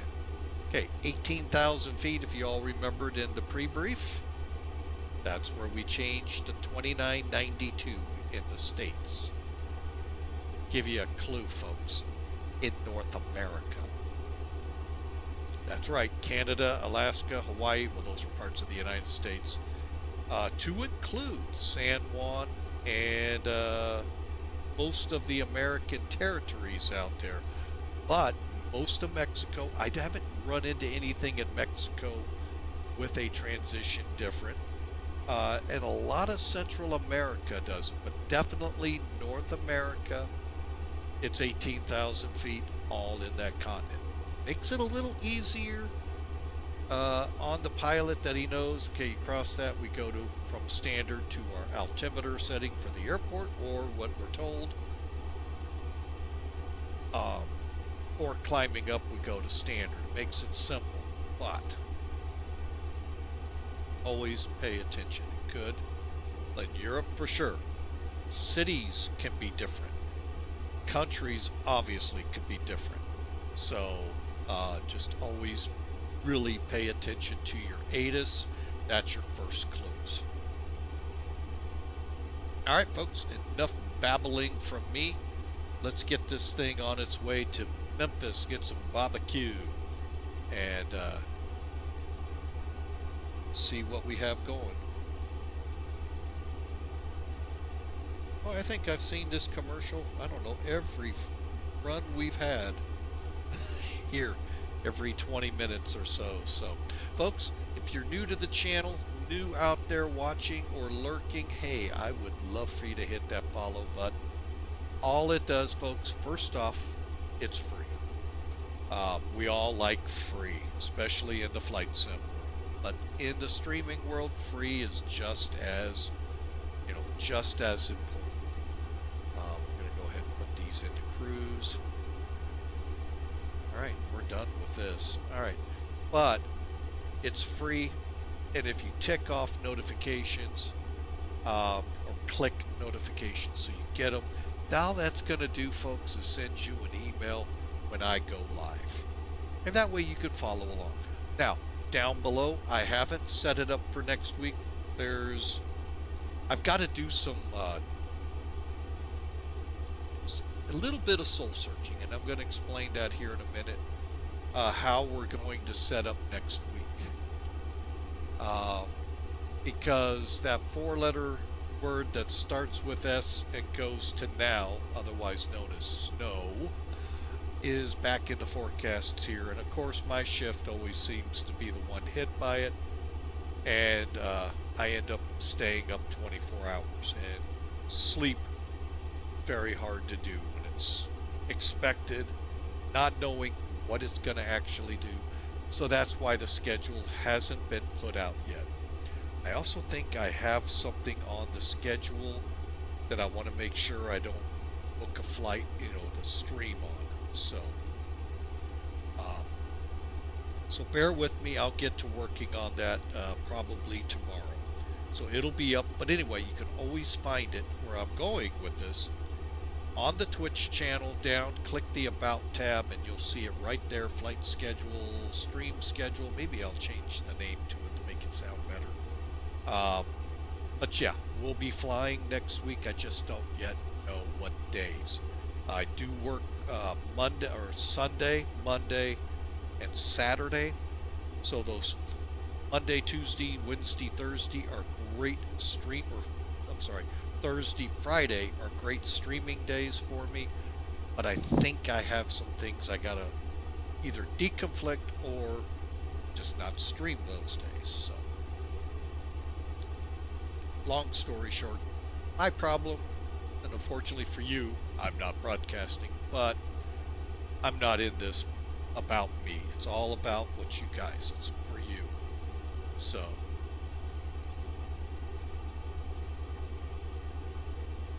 but anyway, gotta look into it, see what I've got going next week.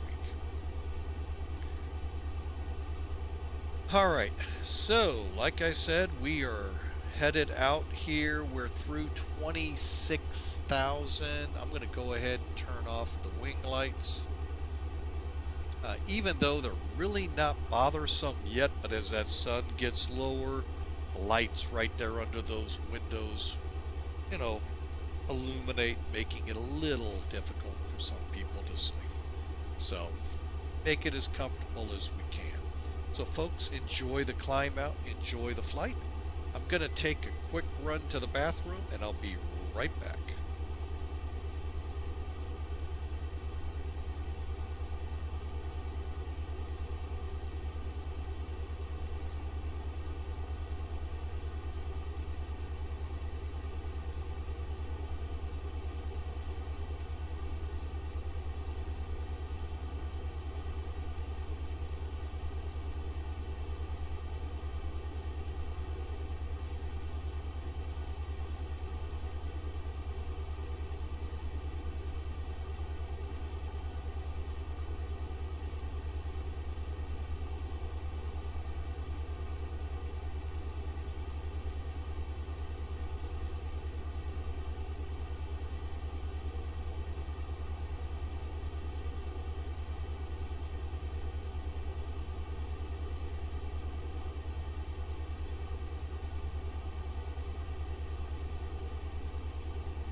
All right, folks, we're back with you. Sorry for the prolonged break there. We're in cruise, it looks like, or getting close. Welcome again to Flying with Mike. I'll talk about myself here in just a second, a little bit about me. Just need a little more coffee. All right. A little bit about me so you all have an idea. I've been flying on the sims. Let me back up. I'm a little bit of the older generation out here. I actually have a private pilot's license, real world. Sometimes it doesn't look like it, but actually the aircraft we flew Saturday was probably the best GA aircraft I have flown in the flight sims for trimming, for just the way I remember flight to be. I got my private pilot's license in 1983, 82 or 83. I'd have to look at my little plaque over here. I believe 82. So built up a couple hundred hours. Was working towards an instrument commercial. My dream back when I was a kid was to fly 747s. Loved that plane. And also loved the F-15 Eagle. And that was going to be my springboard to the commercial pilot world, as with many pilots. However, nothing bad. It just I had a check ride, inter training check ride. When you're Part 141, and I don't know if that's even out there still today, Flight Training Accelerated, you have stage checks, and I felt like I flew a real plane. I felt a lot like you've seen a couple times here on the sim, and it really bothered me. That's why yesterday or last stream I said, folks, if you're an aspiring pilot for the commercial ticket like I was, don't let these little setbacks set you back. Go for it. Pick up yourself, get back in the saddle, get flying again. Learn from the mistakes that instructor, because what it usually is you'll fly with an instructor, then you do a stage check with another instructor, or getting closer to a chief, kind of like a chief pilot deal, to evaluate how you're progressing. Because folks, in the instrument commercial world, the requirements are very precise, and you have to be. You can't see out the plane. Plus the commercial requirements are there for a very good reason. So you gotta know and be precise. The procedures I just started baby steps into before this stage check. And folks, so when I do procedure turns and all, you're going, that's not how you do it. That's probably true, because I never got to get to that level. But anyway, I did real poor, and I stopped. In 1985, I just stopped flying. Thinking I would get back into it, thinking there'd be a way to continue my flight, because folks, to me, there is no, I enjoy so much flying. It is a way how so many people find that stress relief in fishing, hunting, knitting, all these different things. To me, flying was that release for me. Get above all of my troubles, leave them on the ground, and I enjoyed flying a lot. And I have not been able to get back into a plane. Now, granted, I flew with my uncle last summer. Oh, was that so much fun. And wish I could do more, but it's just so doggone expensive. And that's where we are. But thank God, let's now fast forward. I've had the flight sim world from flight sim 98 or 2000, one of the two is where I started with this. And I've been going ever since. So I've been in this since about 1999, and I've been constantly flying. I've probably got well in excess of 10,000 flying hours on VATSIM. Now, granted, I love the long haul. Guess what? I flew a lot. 747, 777s. Just love those two planes to death. Obviously, the 777 wasn't around when I was a kid. The 747 was. I love that plane, folks. It's a shame. Yeah, the airlines have pretty well regulated them away. Not all of them, but most of them. And the cargo world is still booming with them.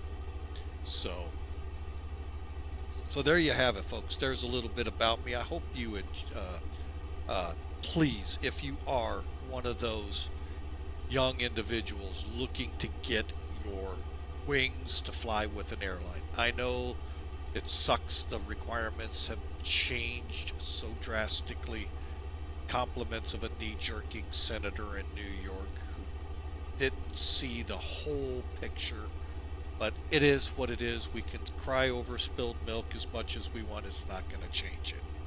So his changes were probably in some areas correct, but the big one he missed, he overlooked completely. And it is what it is. And if you don't know what I'm talking about, it's the Buffalo crash that happened early 2000s, I think it was, with a, I think it was a Dash, yeah, it was a Dash 8 400. So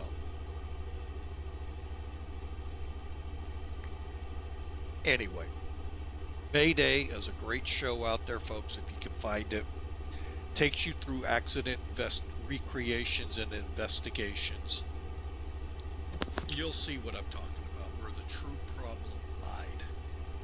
And he just wanted to make a name for himself in his state. That's just how he is. So.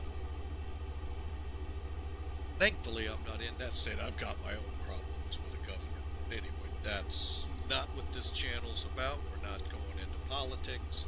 So, as much as I'd love to, I'm not. Alright, folks, so enough of that. But anyway, I just wanted you to get an idea. Now, I started streaming about 3 years ago, and thankful for every...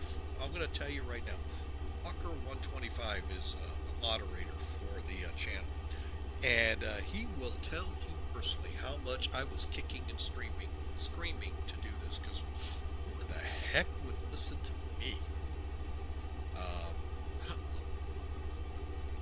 Quite a few, and I want to say thank you. Thank you so much. I would have never dreamed this, let alone a few of you even, helping me out with some, getting some aircraft, like the Piper Arrow we flew Wednesday night. And actually, I was not liking that plane when I first saw the adverts for it until Q8, which is a streamer out there on YouTube, might be on Twitch, but I know for sure he's on YouTube, reviewed it and showed me something that wasn't being seen before. That you could, it was a glass cockpit. And I'm sorry, Piper Arrow, glass cockpit, not looking forward to that, folks. But, flip the switch, boom, the analog system was up. Oh, here we go. And then I flew it, and it's a gem. Piper Arrow is a great airplane. Anyway, same thing there. I really didn't want to plane until I saw that feature. Now, come to find out, I actually do like one of the glass panels. The other one, I don't yet. Maybe getting used to it, I will. So, but anyway, so 3 years ago, I started streaming, as well as, thankfully, left that other world flight simming X plane.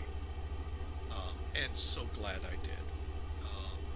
And what it took, and I'll be honest, it wasn't Hawker kicking and screaming me to get over to X-Plane. The computer that I have now, the X-Force that I have tagged in my YouTube channel, it came with it.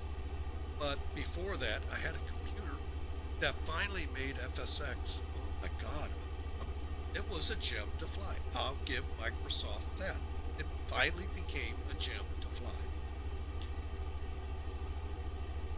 Until I ran out of memory. Not because of the flight sim, not because of this or that. I just ran out of physical memory. The computer would not start up. Never seen that before. Never heard of that before. Behold. And it's the way it was set up. And so I take responsibility on that. I shouldn't have set it up the way I did, but I did. And I paid for it. But it brought me to X-Plane, and I'm going to say, one, thanks to Hawker, keep pushing me on it, because I was ready to try the new sim out. Glad I didn't. I'm glad I'm on X-Plane. Started with X-Plane 11, now in X-Plane 12. The sad thing is, all of that knowledge I had with Microsoft, well, it doesn't. It does, but it doesn't apply here. So I am kind of like a fish out of water still. Even 3 years into it, out of water here. Every flight's like a learning experience. So, but anyway, folks, I know a lot there, but thank you so much for those that follow. Really do appreciate you. And for the few that do subscribe to get the ad-free viewing, thank you. I really am trying to find ways to improve the stream. Like I said, I am totally green when it comes to this, so thank you for bearing with me and helping me and pointing me in where to look and what to think about. So, all right, folks, we've leveled off at 38,000 feet. Let's get into cruise. We've got about an hour and 45 minutes ahead of us, so enjoy the flight.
Sorry about that, folks. The way the dog was barking, I thought we had someone at the door.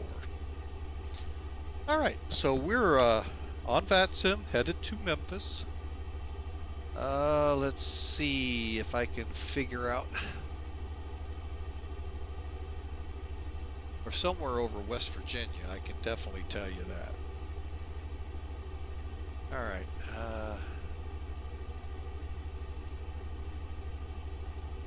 So let's see what we can see outside.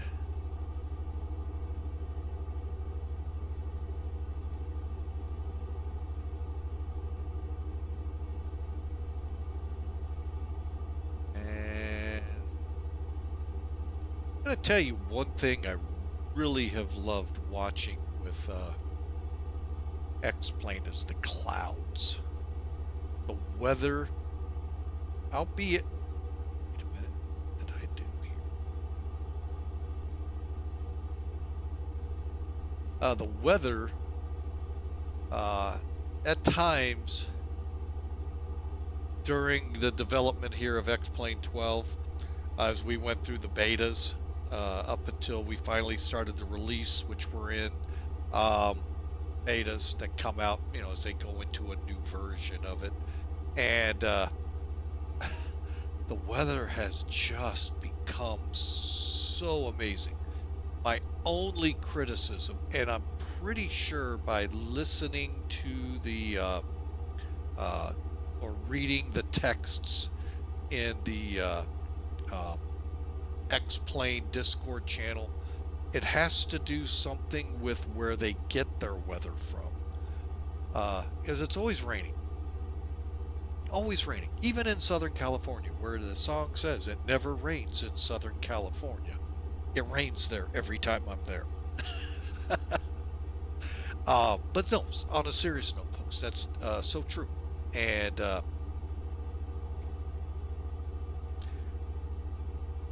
so that's my only critique. Otherwise, I mean, the weather is just phenomenal. I really have thought about putting a weather engine in here like Active Sky. There's another one out there, Reality or something. I don't remember what it's called. I got to talk with another streamer about it. But I keep hearing these improvements coming.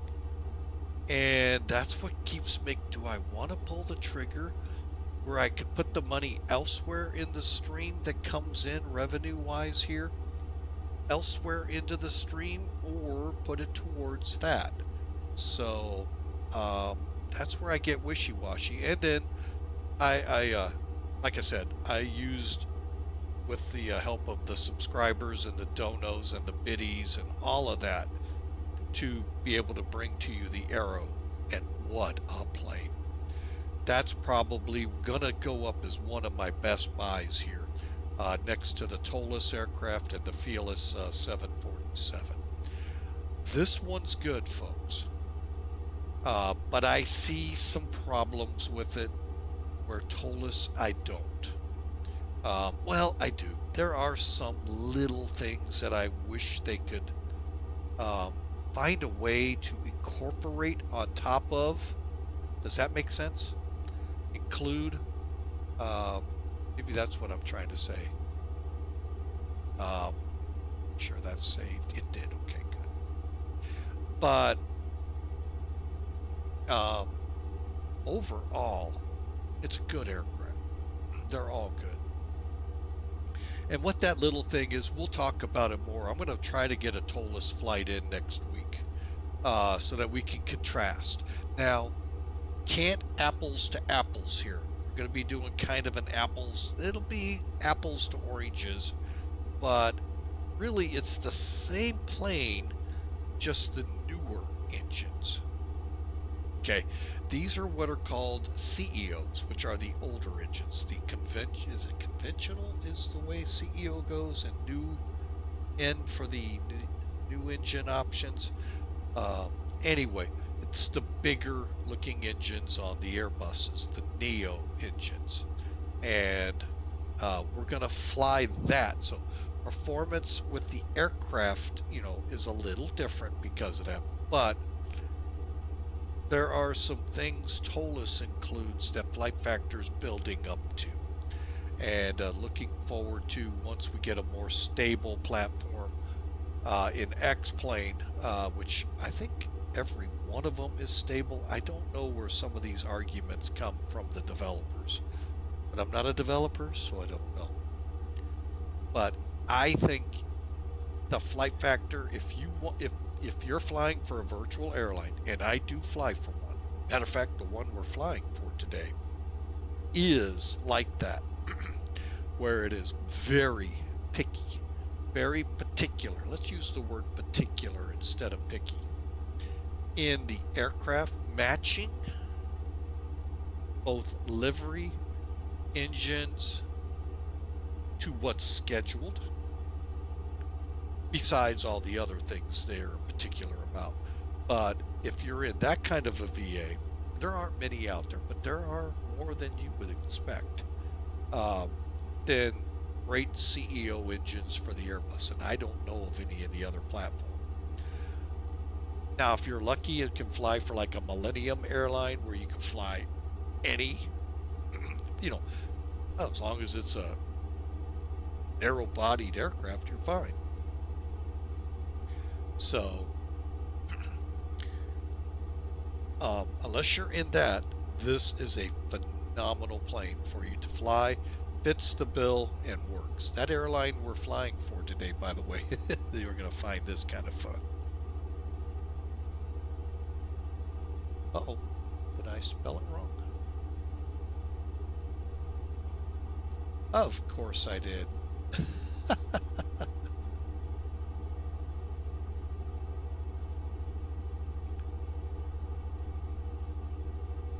All right, we're flying for the Piedmont Virtual. Now, there is a bunch of airlines that work from this. Spirit, American. They just kicked off United and Piedmont. Now, Piedmont, if you're not familiar, not the Piedmont you know today with the RJs and the Dash 8s. This is the original Piedmont. Back when I lived in Dayton, Ohio was a hub for them. They had 727s, I don't think I ever saw 737s in there, but again, we're talking early 80s, early to mid 80s, before U.S. Airways. Okay, because that's part of U.S. Airways when they came together. And believe it or not, they had 767s. That I did not know until I joined them. I did not know that 767s were in their ranks. And then along with PSA, Allegheny, and Piedmont, those three come together, form U.S. Airways. And the neat thing is each of those airlines that came together under one banner became the regional airlines for their work regionally. So that's this Piedmont.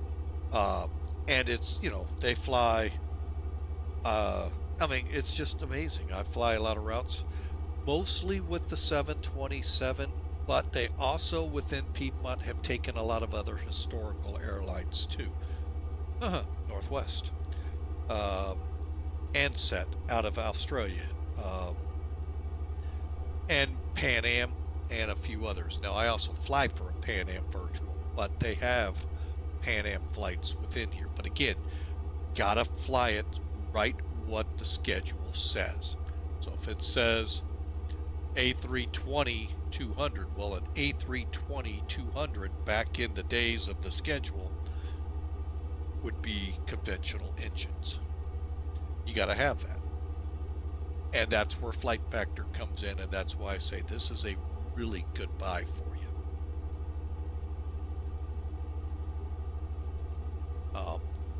Even though there's those little things that, another big thing that's come to a lot of on both sides of the fence in the flight sim world is this with, hang on a second, got to click over here, is this little gem. You go to data. Okay, it doesn't work. That one doesn't. Okay, but it does with TOLUS.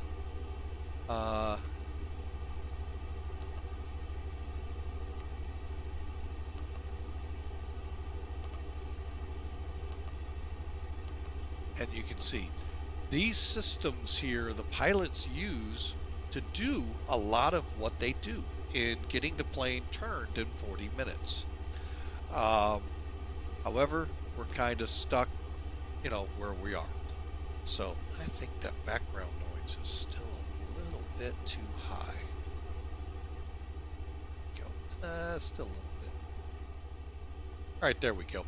So they got some ways to work up. Now, we'll talk about the TOLUS where the couple of things I wish they could incorporate more, but it's not just them. It's the controllers. It's a few other ancillary things that need to begin using that more. So they like voice. They sure don't like text. Well, I get it. I mean, I remember the world of VATSIM with texting. But the real world, it's gone up into where they can work from their ACAR systems, their onboard communication systems with these places. So we'll show that off. But those aircraft, just like Zebo on the Boeing side, you can pull up METARs. You can pull up ATISs in some cases. And just like the real guys know what you're flying into. The ATIS is really critical. We're going to show it off again here in a minute, in a few minutes. But anyway, I just wanted to talk a little bit. But if you're looking for a good aircraft, you type the exclamation mark A320, just like I'm doing, you're going to get a link to how you can find the Flight Factor A320. It's a good aircraft, folks. It really is. I mean, it's got some shortfalls. I think every airplane, even in the other sims, have shortfalls. Some, you just have to figure out, weigh it yourself. Just like I tell you, go in, eyes wide open. Don't shade your eyes. Oh, well, Captain Mike can do it. I will. Be ready for what you're getting into. Because, folks, some people, they come to like Piedmont or American Virtual, who I fly for, and now United. I don't know much about United, so I can't talk about it. And I don't want to put out disinformation about them because I don't know them. I want to put out accurate information. But if they're anything like Piedmont or American, go in, understand the airline you're joining. So I really think Piedmont's a good airline. But again, realize it's a lot more geared to the other sim than X-Plane, even though 90% to 95% of the X-Plane aircraft are not banned from the airline. I mean, just it's unreal to look at the ban list for the other sim versus X-Plane. And I'm done. I've stopped making comments or anything about it. You know, it's management. They do what they want. And I'm not going to get in their way. They want to go the way they go. Then you don't have many airplanes. So that's the way it is. So, but anyway, we're going to continue on. Got another commercial break coming up here. We'll keep going here, and when we come back, I want you all to kind of focus in right here. These winds we're getting hit with.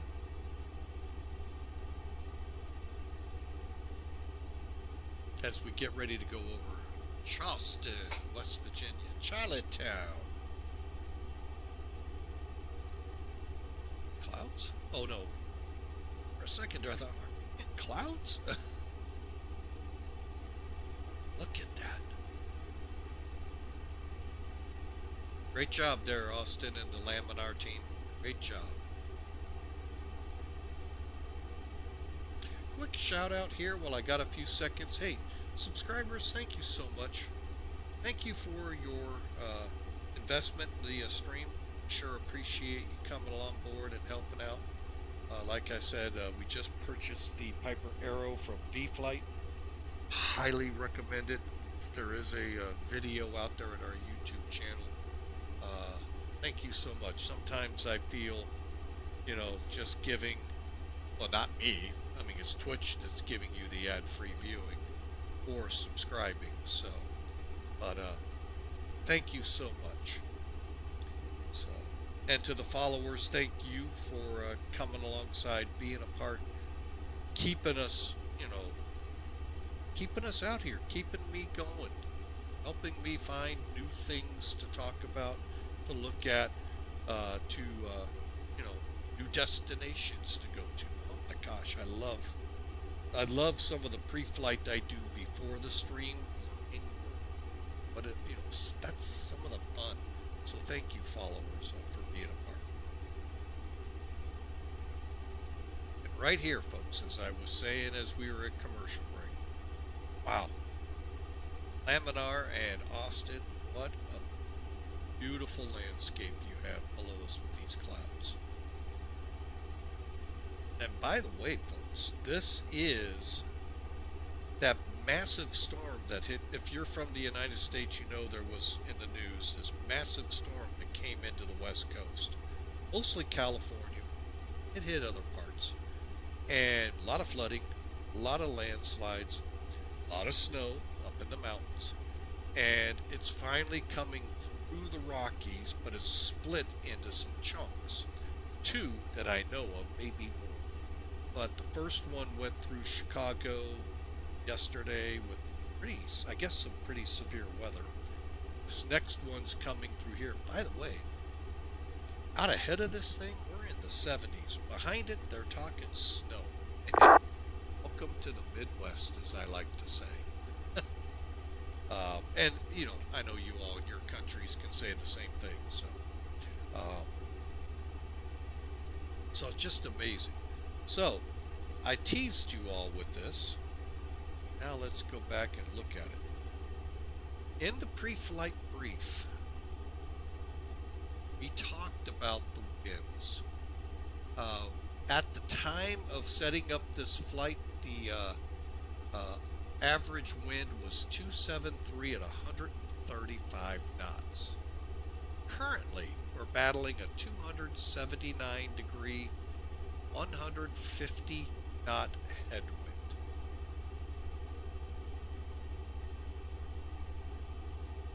Yeah, isn't that incredible? Let's try something. I think it's here.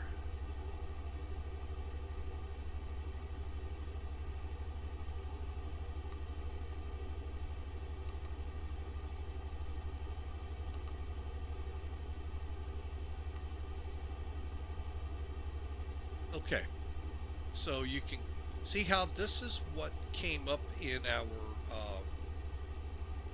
Winds Aloft thing. Far cry from that.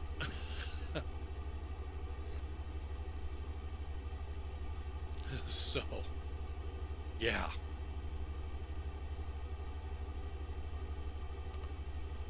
Alright, folks. So, yeah, you can see the winds we're battling. You can see how we're crabbed across the line. So, alright, so I am gonna, let's see here. We've got about an hour and 17 minutes to Memphis. Let's go ahead and run some music and let you all enjoy. Get yourselves ready. It's Friday! Party time! USA. But be safe out there, folks. We want to see you next week. We will not stream tomorrow, but Monday or Tuesday will be our next stream, and as either Wednesday, Thursday as well next week. So, folks, I'm going to let the music play on, and I'll be back with you in a few.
All right, folks, back with you. A lot going on in the house. Hang on a second.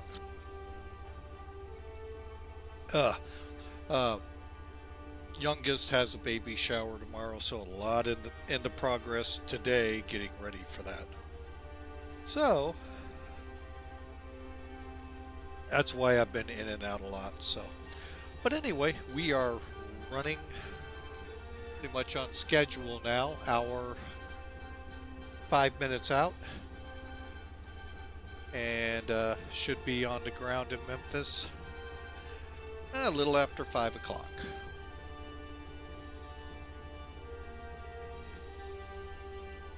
And that is why there's no stream tomorrow. I don't want to have this, you know, be a problem with them, so.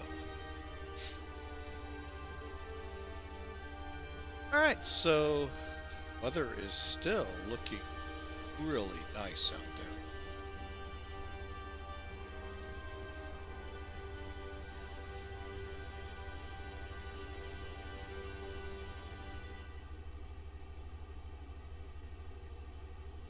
All right, let's talk arrival. We mentioned it earlier, and we can do some things right now. Oops. Hit the wrong button, like usual. Okay.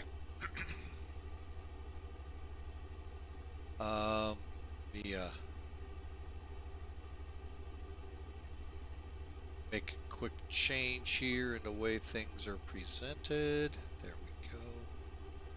Now, we already talked the routing issue here. Let's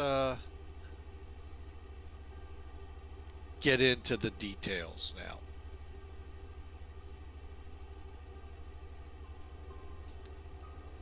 All right. So as you can see, here's the route we're going to take. Now, there's a reason I don't go full screen with this. I still think people want to see outside what's going on. So I do it this way, and sometimes I bring in the panel as well. All right, but as you can see, we're coming up to Engra and still about an hour out. Looking at X-Pilot, do not show Memphis online yet. All right. So in a way that's good, in a way that's bad. I know a lot of you don't like flying without controllers. Sometimes, to me, anyway, we're gonna go negative, and we're not gonna. So we'll stay away from that. I'm gonna size this a little more.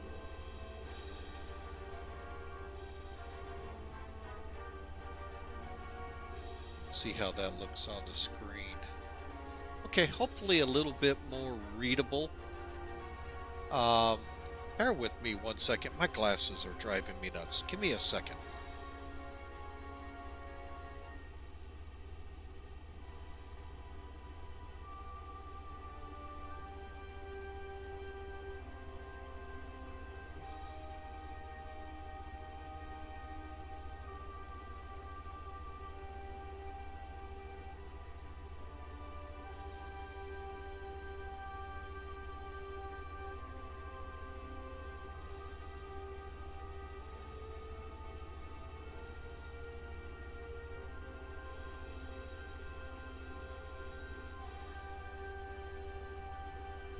Okay, folks, my apologies there. I can see a lot better. Okay, so now, as you look at this,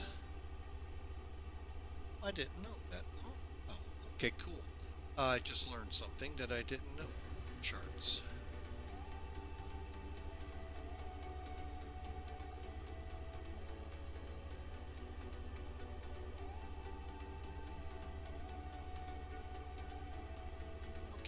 Actually got a pretty good view there. All right, now I'm gonna pause here for about a minute, let the commercials play out. They're about every 20 minutes. You've heard me say it again as I thank my subscribers. One of the benefits of that is they'll tell you ad-free viewing. So Again, I try to keep them 20 minutes for a minute. So every 20 minutes of on-air, minute of commercials for Twitch. So anyway, but again, subscribers, so much. Thank you so much for coming alongside and supporting us. Oh, boy, do I. It just amazes me that y'all are there in the background helping out. So, and like I said, that's how the Arrow got purchased. I'm still looking at another purchase. Potentially, like I said, a weather program, but not 100% sure. So, hang on just a second.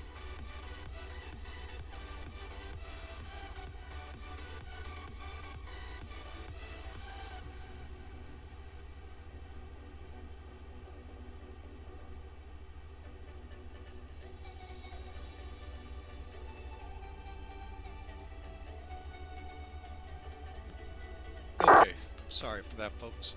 Just making sure they still didn't need some help.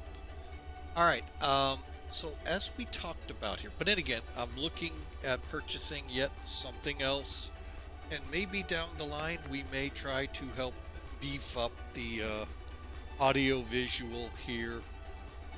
Still hesitant of putting my face out there in fear that I'll lose everyone. No, just kidding. So, but I do thank you all very much. All right, arrival brief. Delayed it long enough, but we're close enough that it makes a lot more sense.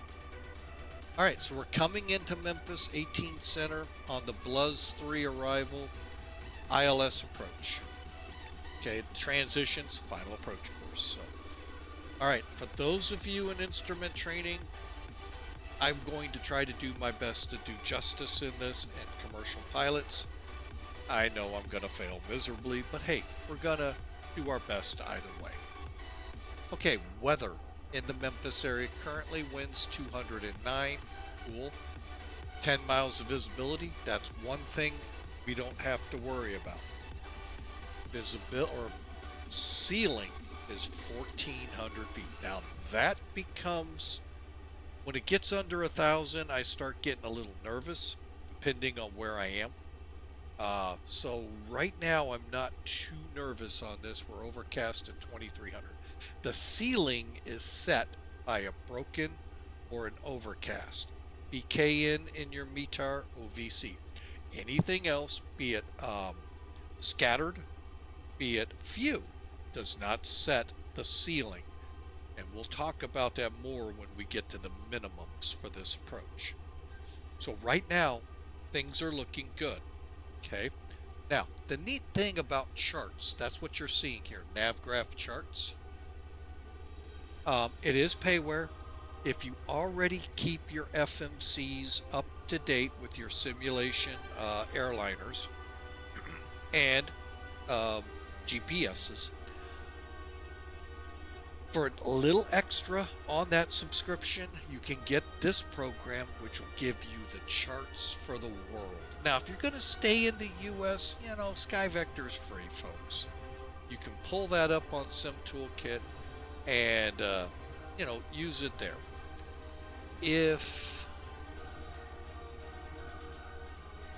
Hang on a second, folks. I think I hear someone coming to the door. Stand by.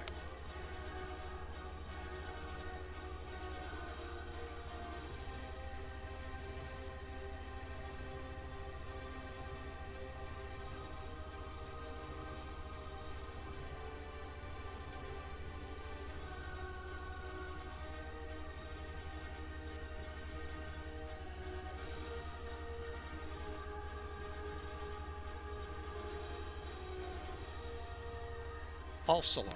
Anyway, so with charts, like I said, you get the world. With SkyVector, you get the U.S. and territories. You don't even get Canada. You don't get Mexico. So it's a good purchase right there. Now, with the latest versions that have come out with charts, you also get weather.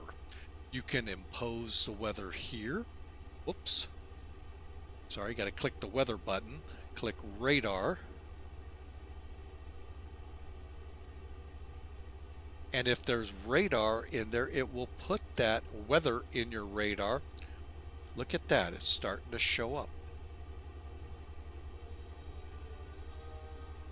Okay, so you can see we're looking pretty decent on the, you know, what you see on your local news. You can see some storms working here.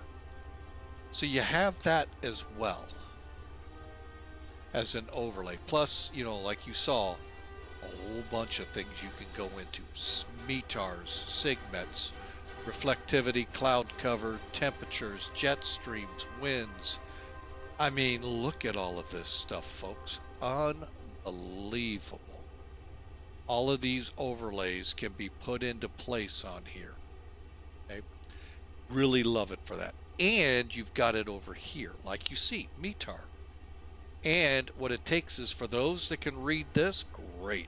Power to you. But you know what? When you get to this word RMK and beyond, I don't know what any of that means.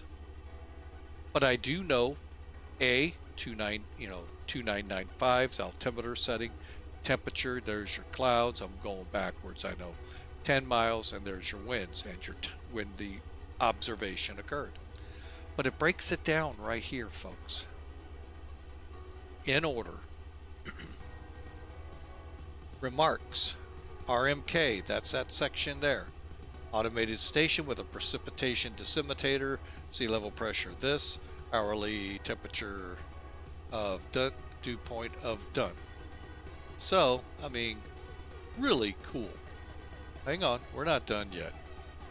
Now, when you see approach or departure, that means you have an ATIS available. The ATIS. In this case, we're still getting VATSIM. Let me just check something real quick here. That's why tower is up. Okay. Oh, ground now. Oh, great. Hey, you know, those are actually great positions. I wish more would do them because people get bottlenecked on the ground, and because you guys all flock to center and leave us hanging on the ground, and you handle the center traffic, and we want to get out too. So that's, but yeah, that's what's going on. Okay. So we have both. Now, I'll explain a little bit of this because VATSIM isn't going to get into the detail that the real world will. Show you again in a minute. So VATSIM's got the same METAR that we just read.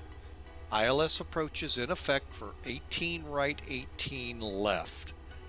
Oh, that stinks. I'm set up for the center runway, and technically, as we're going to look at the real world, 18 left is closed.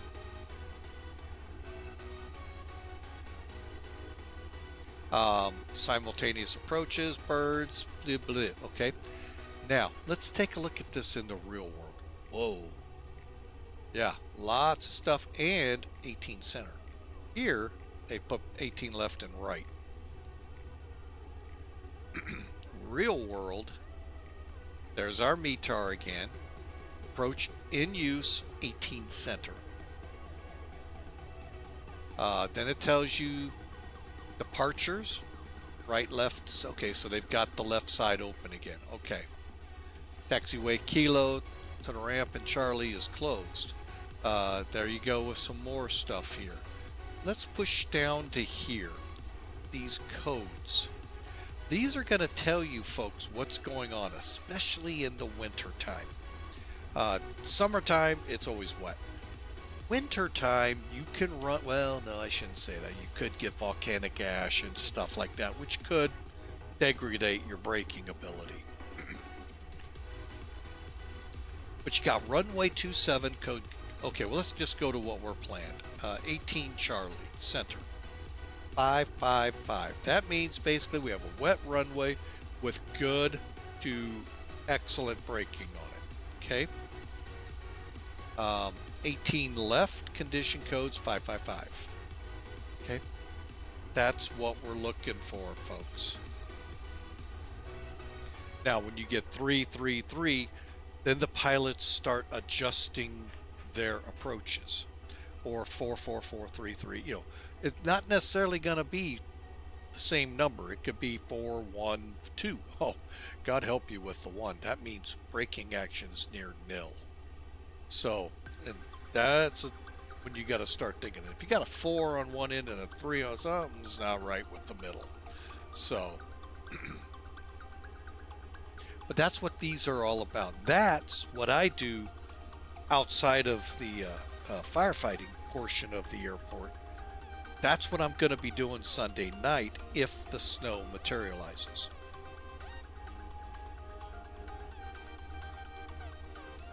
Going to be out with what's called a BOMOC. It's the device we use to check friction. It's a decelerometer, basically. We go at a set speed, hit the brakes hard, and whatever it reads, and then we press on 1,000-foot increments down the runway, and then at the end we get our averages and all of that, which produce this runway condition assessment matrix. And that tells the pilot to go into their thing to figure out, okay, how do I set the plane up? Can I or should I even think of coming in here? So that's what the ATIS is good for. And it's good to know those things. With their temperature, let's see, up here, overcast 23 at 18 degrees, chances of it being icy are very slim to none. If not, and not a chance in you know where. So I wanted to show that. Okay, let's get right into it because we're getting kind of close to Bowling Green. All right. Back to flights. So, arrival, Bluz 3. RNAV arrival for all runways. There's your ATIS, there's your field elevation. Here's what you need to have to be able to shoot it. Okay, coming from Bowling Green, we go to Harlot, Axle, Speaker, Buzz. I stopped there for a reason. You can catch the altitudes and speeds. From Bluz, we go to Copen, and that's where we're pretty much done with this. 18 left, 18 center.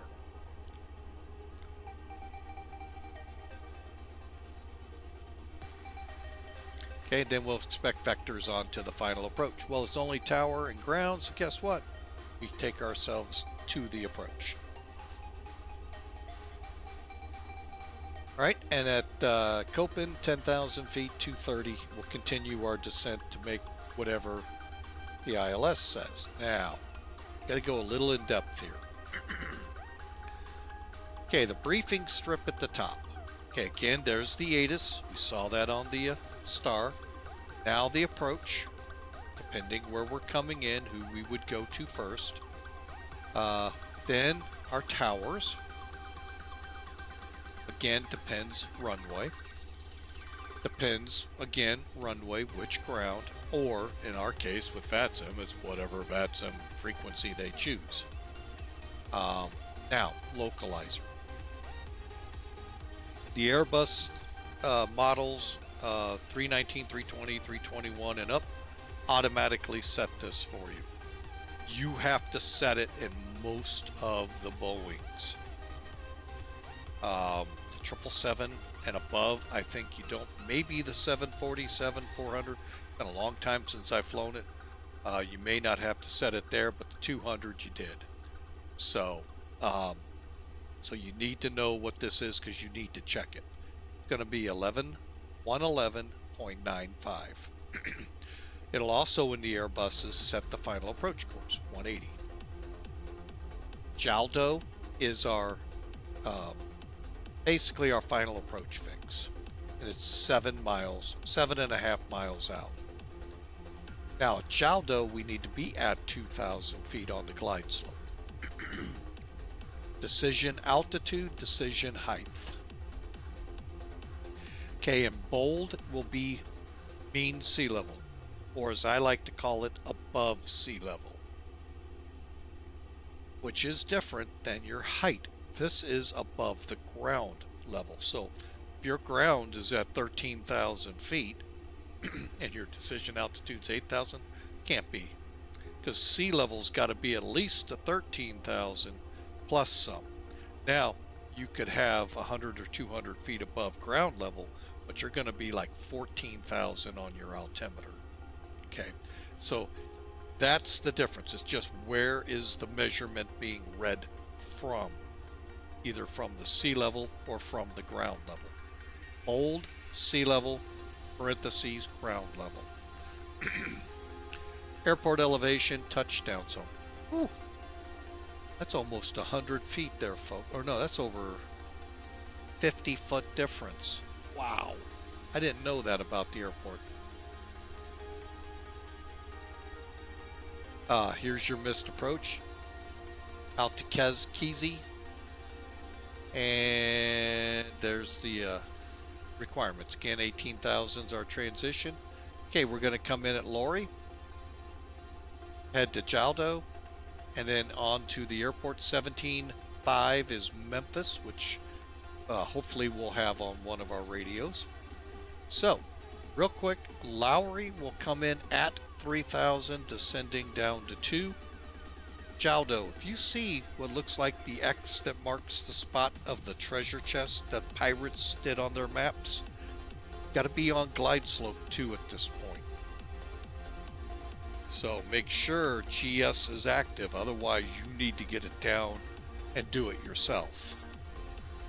And track, you're not only active, but you're on it and dropping with the glide slope. Sorry about that. All right, approach speed I'm going to guess is going to be around 130. So for that, we're going to look at about a 2-minute and ballparking there, 25 seconds to go from here to the missed approach point, which is, in this point, we'll talk about 200 feet above the ground. We'll get it here in a second for sure. Got a Mauser for our approach lighting system. No pappies. No pappies. Here's your missed approach again. 5,000 to Kesey. Minimums. Here's what we gotta have to be able to get into this airport. Gotta have at least 657 feet MSL. The METAR has to read 367 feet or higher, broken or overcast. Broken or overcast. And we have to also have at least 3/4 of a mile visibility. And or an RVR of 40 or higher.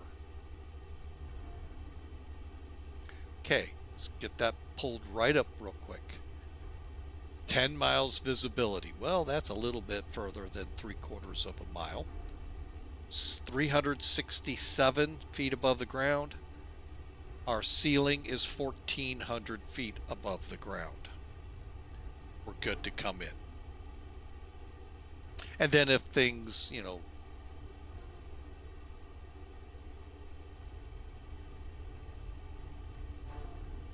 now that's interesting.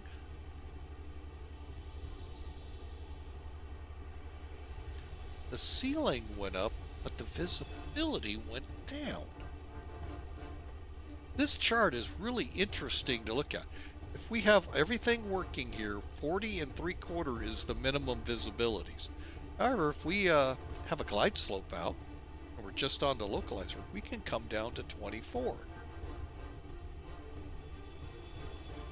This is very interesting to me. I would love to hear from people. What in the heck is this all about? And what are these in reference to? This? Is it referencing off here?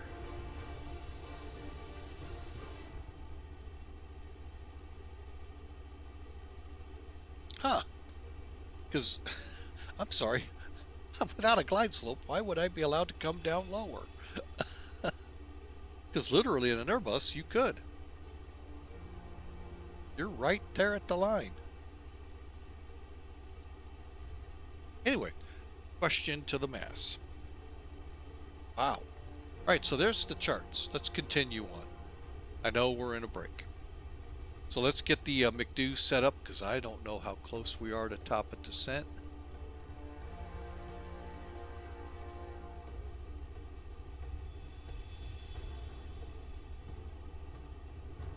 Bear with me 1 second, folks.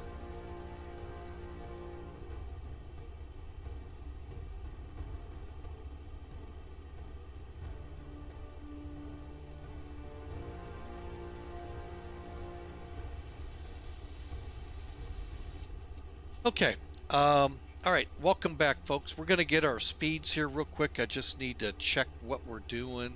We're coming into Bowling Green right now, so 24,000 by axle. 70, oh, so we got a little time. Let's go to the perf page. Got 81 miles to top of descent. Okay.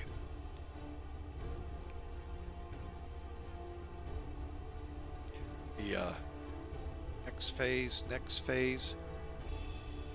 All right, so the QNH. I'm going to try this 29.95. Is that correct? Yes. Perfect. Temperature here 18. Winds 200 at 9.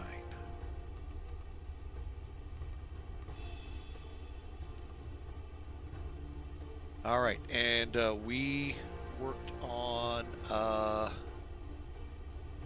go with 657 feet.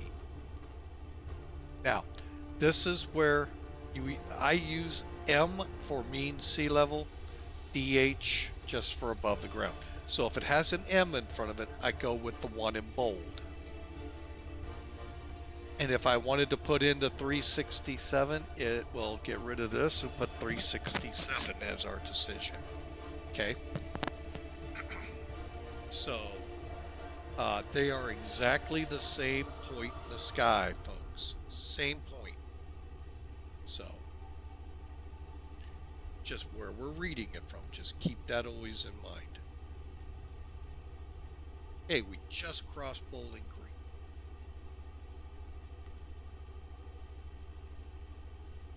.71 miles top of descent.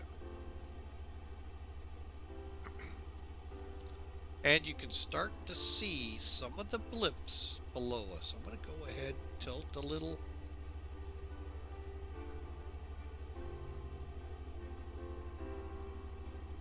See how that affects. Looks like we got a pretty good swath of rain possibly ahead of us. Okay.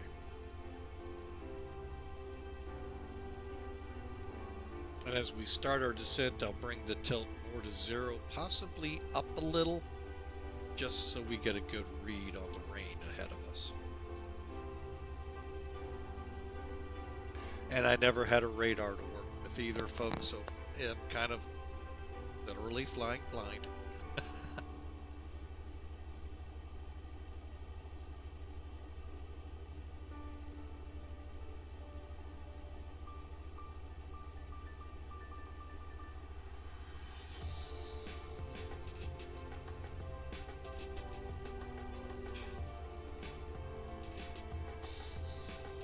All right, folks, let's get the checklist started. Landing elevation. Here, let's just do it this way.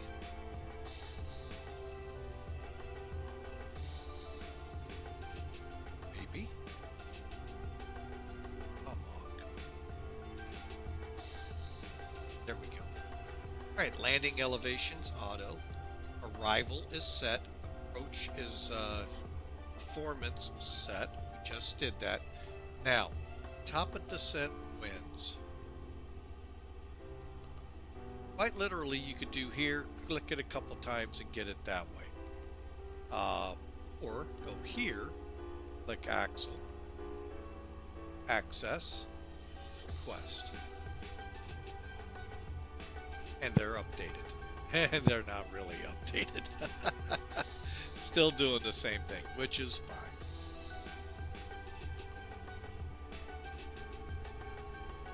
Alright, so we've got our top of descent wind set. About 20 miles before the top of descent, we'll start our descent and go from there.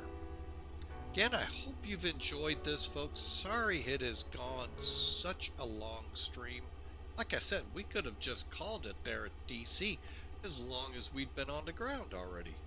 But no, I wanted to fly the flight, and this is a fun flight. You know, it's just a nice 2-hour hop, Washington to Memphis, and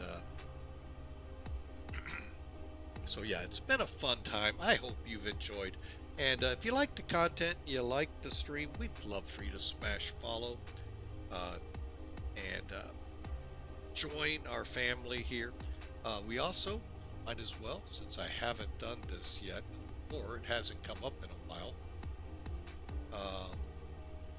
invite you first, the YouTube notice you see there, folks. If you missed something here on the stream, the good, the bad, and the ugly flying of Mike can be found there. So check it out. We would love to have you aboard there by clicking subscribe there, folks. It's not like the word sounds. You're not putting any money out. You're just going to get an email when a new video is released if you click on notifications. And we'd love to have you aboard both sides, folks. That way you can always go back, learn something. You know, I did a pretty good flight with the Aero 3 airports. Well, took off, went to one, went to another, landed back where we started. That's the kind of flight there, but it was also streamed. So we would love for you to be there. But we'd also love to have you on our Discord channel. You know, if you have ideas for places for us to visit, we'd love for them to be there. Believe it or not, it sometimes gets very difficult to figure out where to go next. Now, I've got a couple things working in play right now, but I am still trying to get down to, what's the name of that airport? Hang on. One of our new pilots, Liberia, Costa Rica, I think it is, or Honduras, one of the two, requested us to fly to Miami with American 737-800 or 321 Neo. So we'll see what we can do with it. We're trying to figure out how to do this. I try not to jump seat too much. But in this case, I may have to.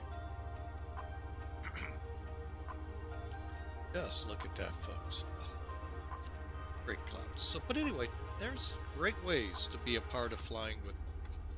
Right here by following Twitch, subscribing to us over on YouTube, and on our Discord channel.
Alright, folks, and as the song wraps up here, give me a second. I'm going to go into a sterile cockpit as we get ready for our descent, which is 30 miles out, we'll call it. Get the exact number here for you. 33. did. Something. Oh, somehow the winds. Oh, you know what I probably did? Bear with me a second, folks. Exactly what I think I did. 100. Diagonal. There we go. All right, folks. Be right back. Stand by.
All right, folks. Sorry about that.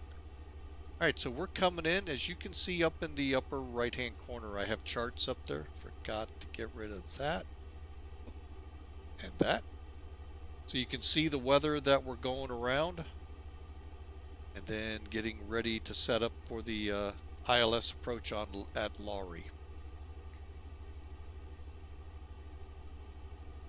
As well as you can see it on the radar here. All right, so top of descent's 20 miles out. Let's go ahead and dial in.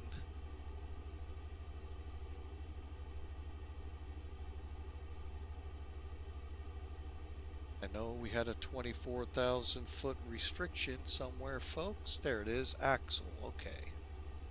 No lower than 24.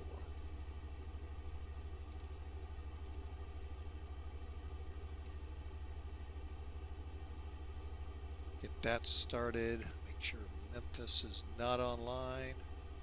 Don't show anyone in Memphis online now.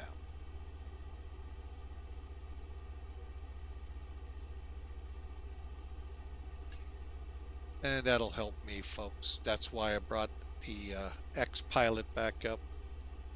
So I can tell if someone comes online.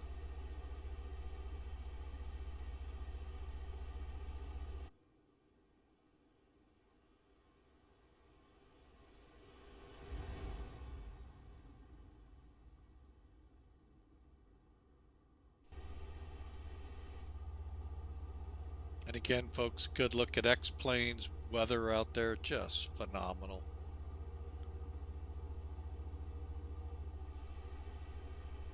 All right, so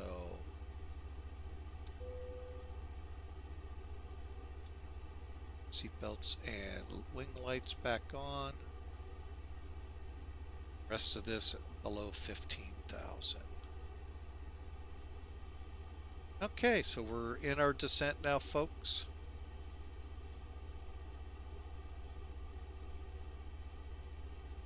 Resize that window just a bit on charts.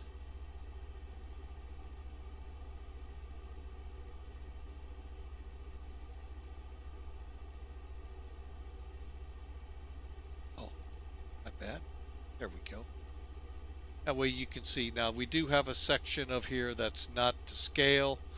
So once we get to speaker, we'll be actually on charts. So looks like a pretty good cell just south of Nashville. Good bow echo on it. That could be something for them to watch. I know they've not had a good good winter so far with storms.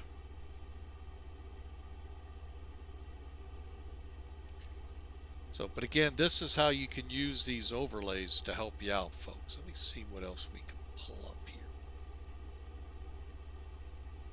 That's what I thought it would do. Okay. Like I said, we can go in here and look at winds. And I can also, folks, let you see it in time so you can see how things have progressed. Same with the radar.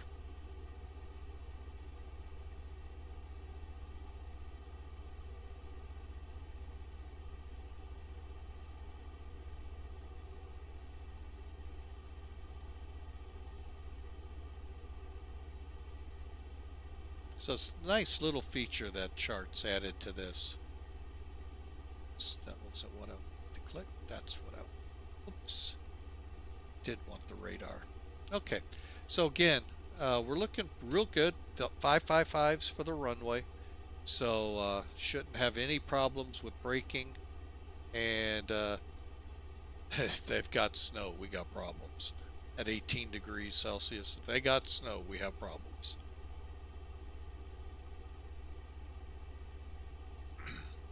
Come Sunday, however, up in St. Louis, we may actually, or Monday, we may actually see some snow. I'm not happy about it working Sunday night.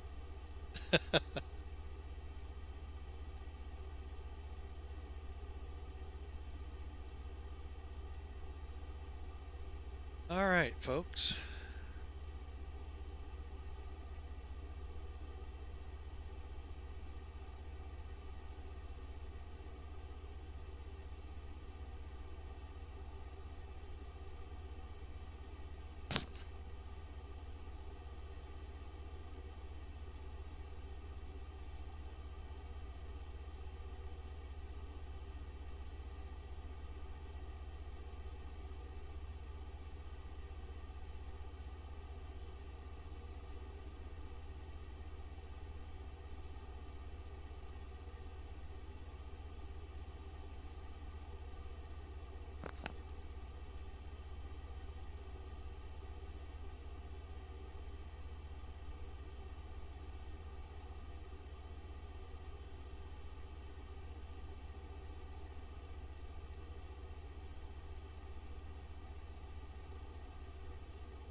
All right, folks, axle is the 24,000 or above. You can see we're going to definitely make that. Should begin steepening our descent here as the green dot comes down. All right, let's see what's next. Axle, it's like 14,000, so we'll set that up here. And I know 10,000 at Copen. So, oh, we need to be at 290, and that's where we're at.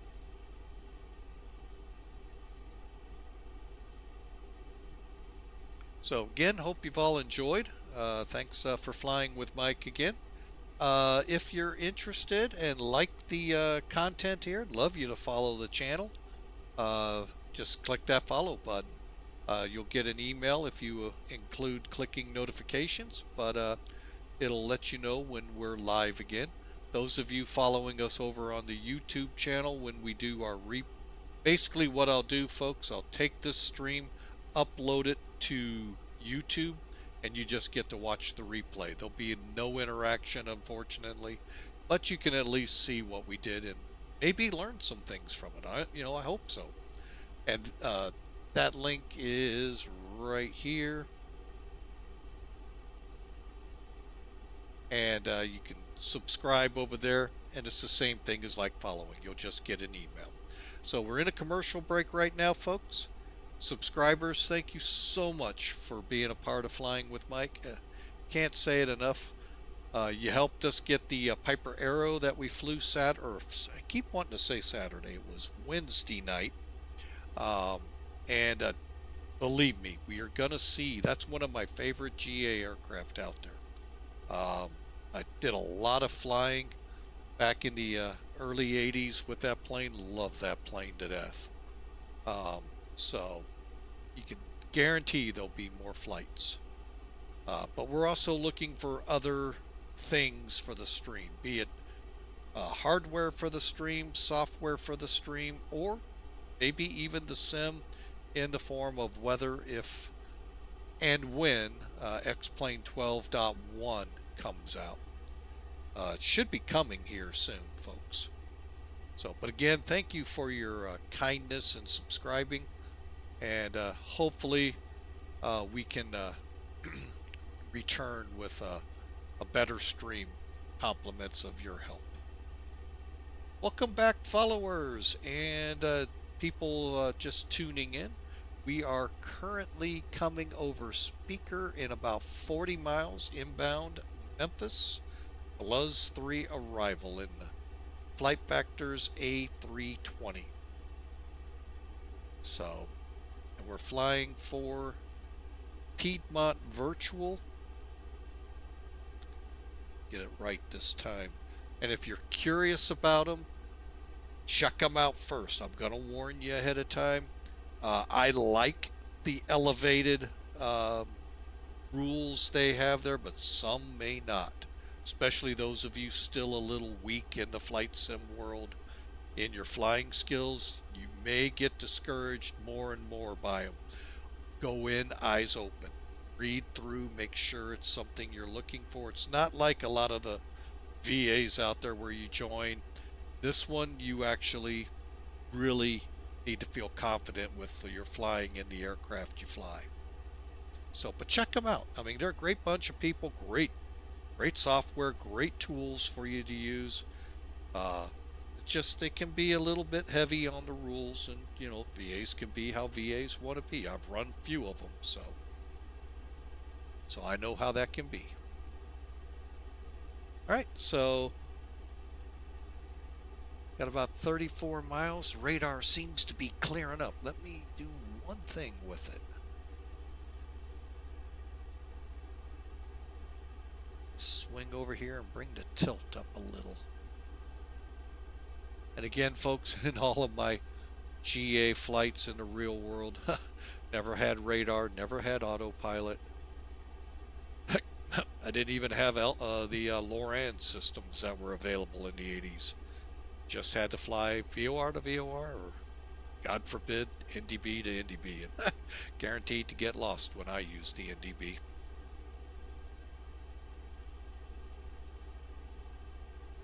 Let's get this plane slowed up a little bit. Oh, a little further.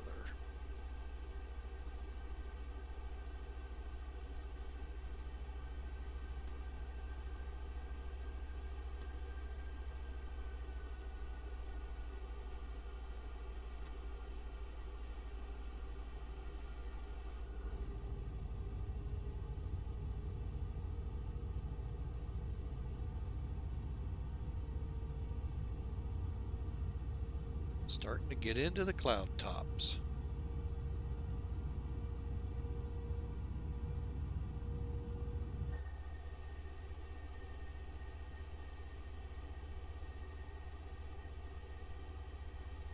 Oh wait, I'm misreading the dial.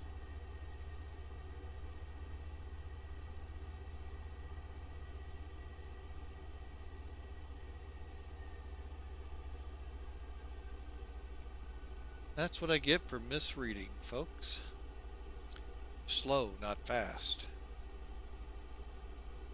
Alright, so speaker between 23 and 14. Well, we definitely got that made. We still got 23 miles to go.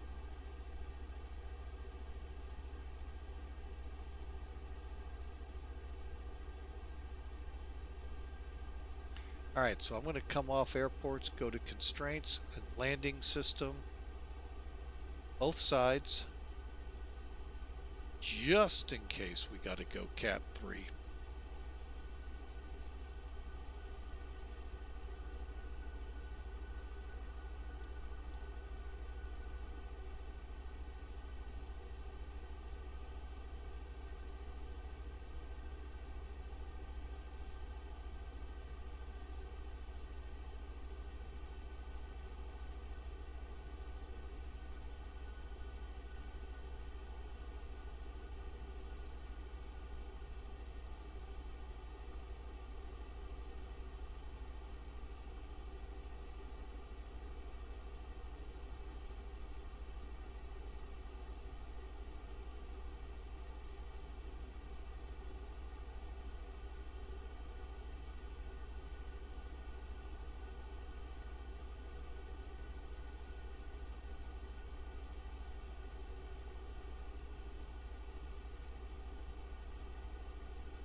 Okay, folks, my apologies.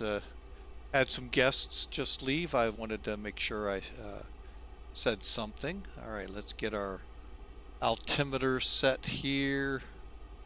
And again, this is where this comes in so handy. 2995. And again, if you set it to sync, that's one less thing you don't have to go over and do. Now, it just said not being used the center runway. So let's see. So even in the real world, they have dropped using the center. Huh. Well, we're gonna well, you know what? With the we're configured up for the center. It wouldn't take much to trigger over to the left side, other than get the chart up. So hang on a second. I'm sorry, to the right.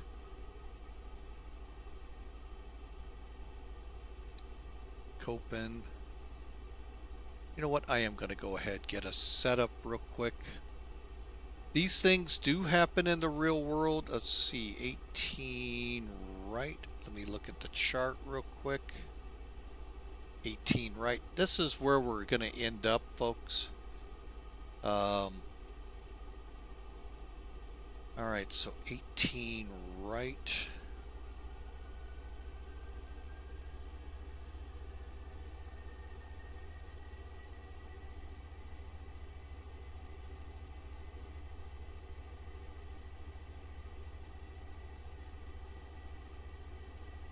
Okay, so we need to get that set in here quick. F plan.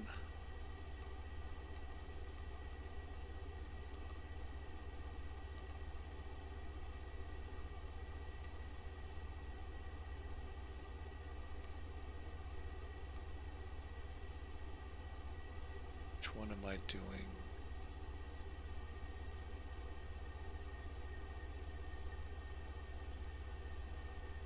Oh, that's RNAVs.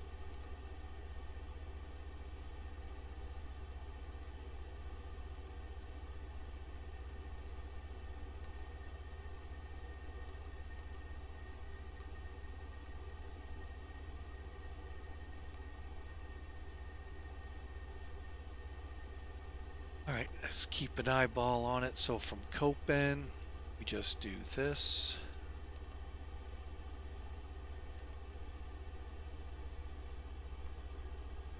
All right. Ooh.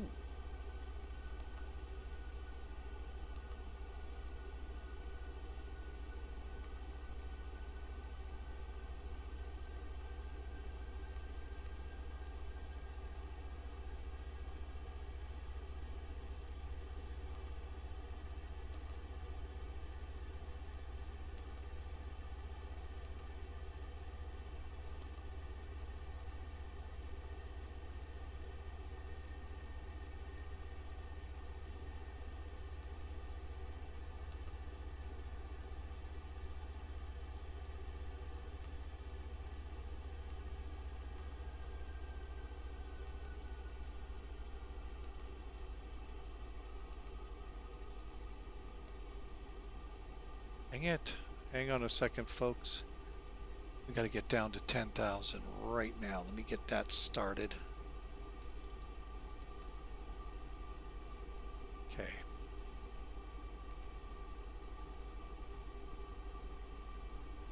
Keep flying the plane.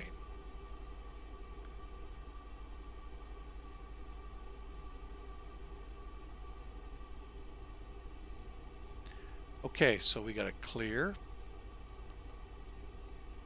Clear.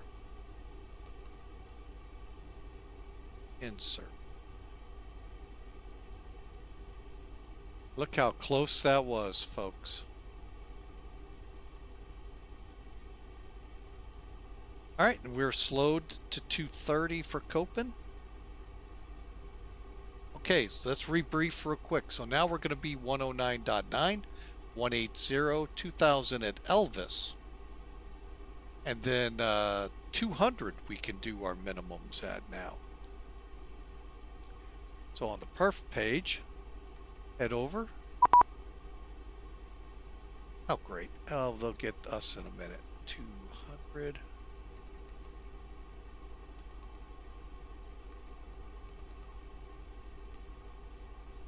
Okay, and we are set, and then I'll go see what Menace. Oh, they gotta do this all the time. Lot going on in here. I'm not 125.8.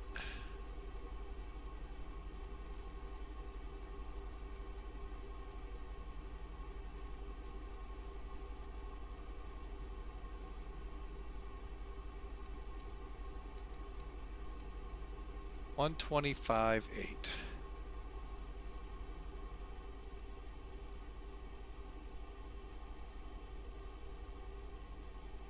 All right, what are we doing? Doing something weird. Hang on. Taking over right now.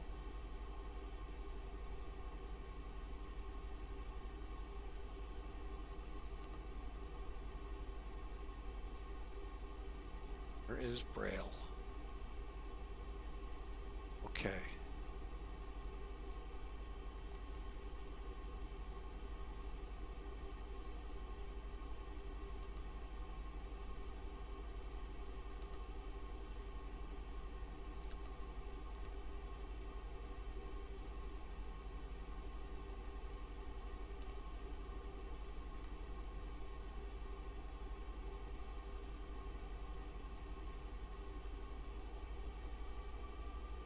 All right, there we go. And we're starting our descent. Braille 3000. All right, so now we'll get on the air with them. I don't want to get, when I've got an airplane doing weird things, I aviate before navigating or before talking. Memphis approach, Northwest 857. Sorry for the late call. Had some things going on in the cockpit. We're direct Braille for the 1-8 right approach. Northwest 857, Memphis approach, ident. You gotta be kidding me. Really?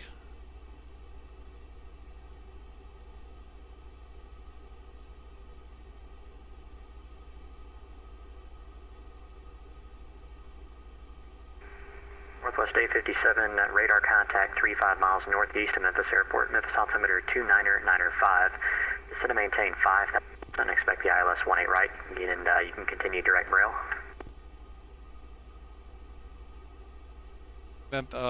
Northwest 857 copies down to 5,000 for the 1-8 left approach at Braille.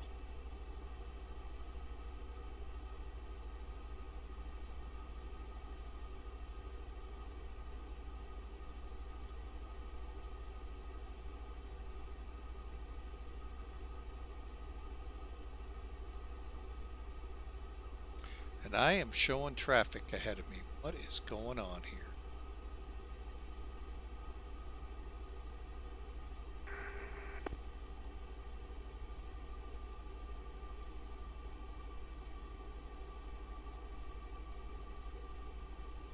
Let's find out what's going on ahead of me.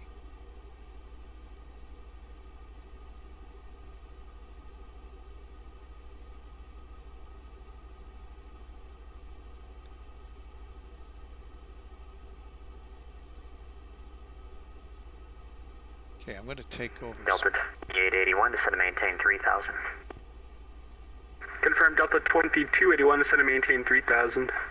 Delta 2281, affirmative, descend to maintain 3,000. Delta 2281.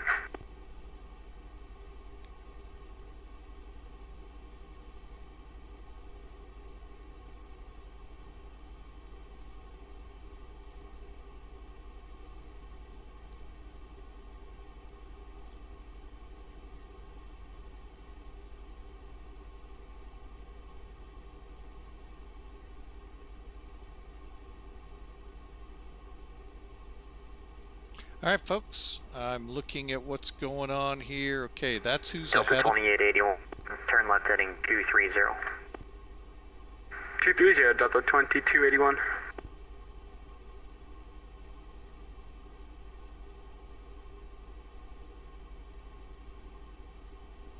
was our speed at Buzz? Oh, we're supposed to be at 230, folks. Let's get this thing slowing down a lot faster.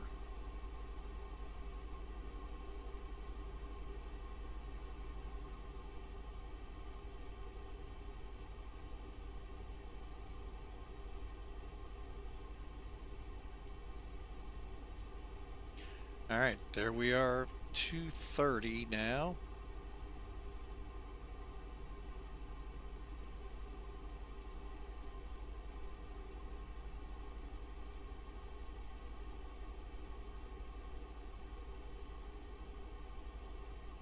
Okay, new.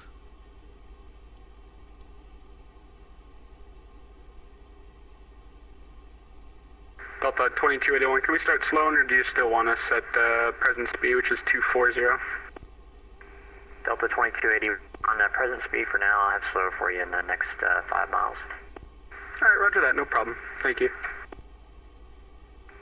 Northwest 857, maintain 210 knots. Northwest 857 slowing to 210. Northwest 857, maintain 210 knots. Oops. 210 for Northwest 857.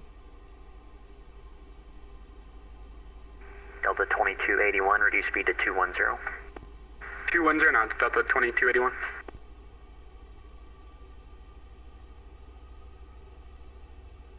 Northwest 857, descend to maintain 4,000. Down to 4,000 for Northwest 857. Delta 2281, turn left heading 200, intercept the localizer. 200 to join the localizer, Delta 2281.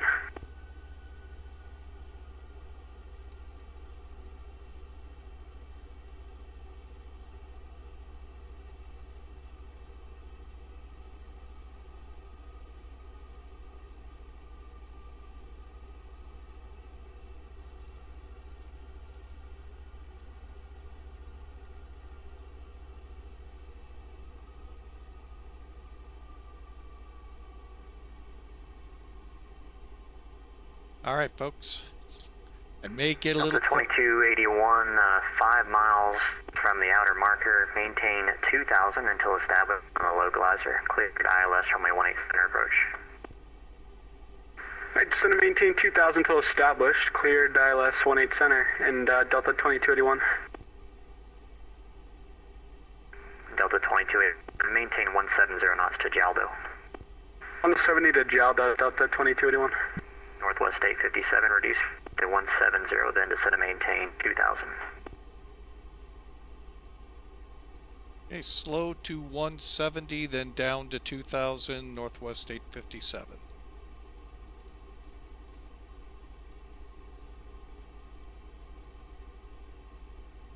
Memphis approach, it's FedEx 534.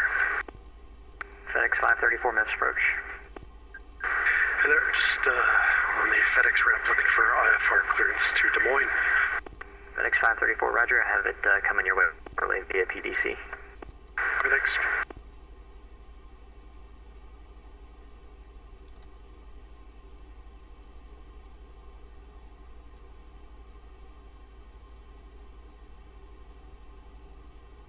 Northwest 857, cross Braille at 3,000, cleared ILS runway 18 right approach.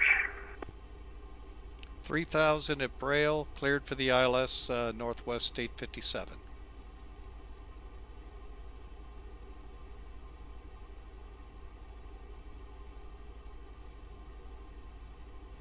Okay, let me catch you all up real quick. We're coming into Braille, as you can see up there. We're going to be intercepting the localizer, hopefully the glide slope right at the same time, and tracking in. We're going to go ahead. I'm going to drop to 10 miles. Delta traffic ahead of us is on the center runway, which, like I said, welcome to VATSIM. Things can be a little different, and yes, we do have the glide slope.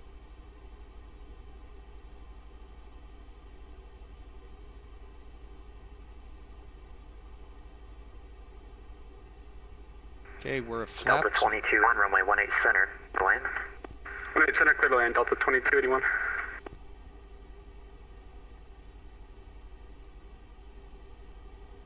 And approach Northwest 857. We're fully established. 18 right. Northwest 857, roger. Reduce lowest practical speed, 18 right, clear to land. Traffic 3 miles heading to your left for the center runway. We have a visual on them at the time, about ready to go into clouds, but we'll maintain. We're at 140 right now, slowing. Northwest 857, right. Runway 18 right, clear to land. Clear to land, 18 right. Northwest 857.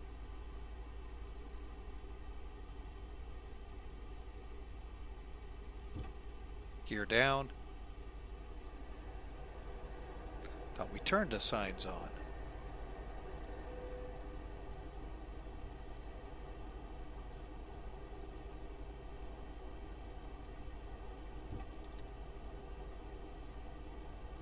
Alright, let's bring the spoilers in. Good afternoon, Memphis. FedEx 876 Heavy with you. We're on the Condor 2, 23.2 on our way down to 14,000.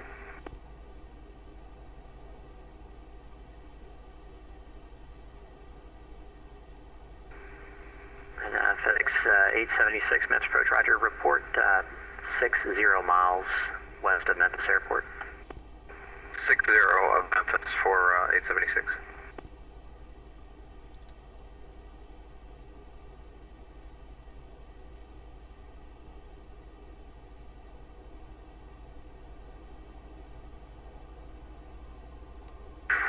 FedEx 534, I got the clearance. Just wondering what runway you're using for departures tonight. FedEx 534, expect runway 18 center for departure. Check 18 center. Flaps full, spoilers armed, we're cleared to land.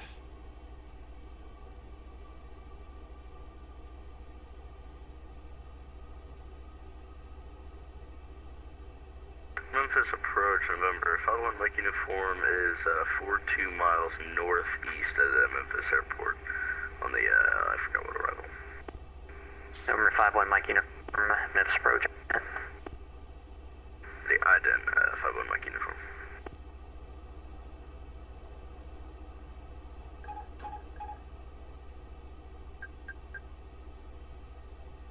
Alright folks, I got the plane.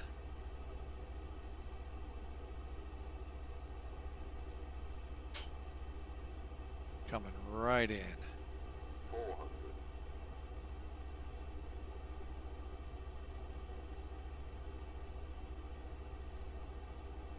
100 above, 300.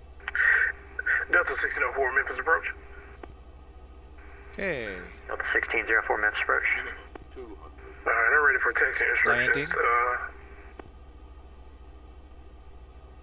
Delta 1604, room 18 center, taxi via Juliet, 50. Lima, Charlie 7. 10. Alright, kind of broke up, but I believe you said Juliet, Lima, Charlie 7. Delta 1604, a 18 center, readback is correct.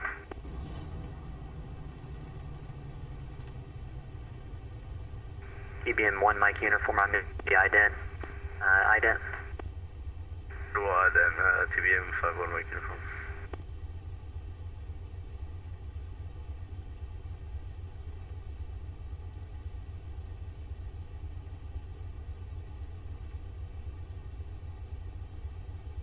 Delta 2281, turn right on Charlie, exit via Charlie uniform to the ramp. Charlie uniform to the ramp, Delta 2281. TBM 1 Mike uniform, radar contact 35 miles northeast of Memphis Airport, altimeter 295. Expect the ILS from 18 left. Flight present heading, descend and maintain 5,000. Alrighty, altimeter 2995, flight present heading, expect the ILS 18 left and descend and maintain 5,000, TBM 51 Mike uniform. Northwest 857, continue straight ahead, turn left on November, taxi to the ramp. straight ahead on Mike 4 to November, left to the ramp. Northwest 857.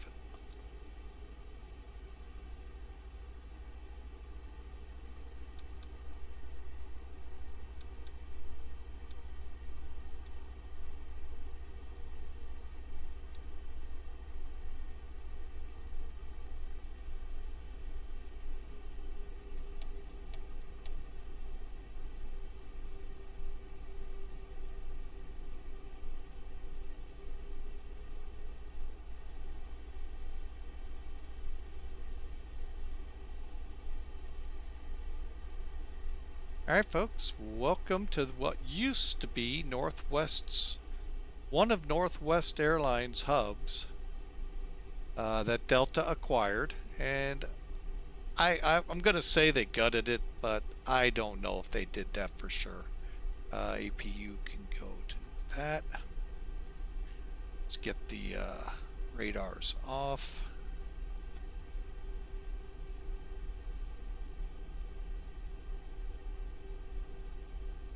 Alright, nice 2-hour, 22-minute flight.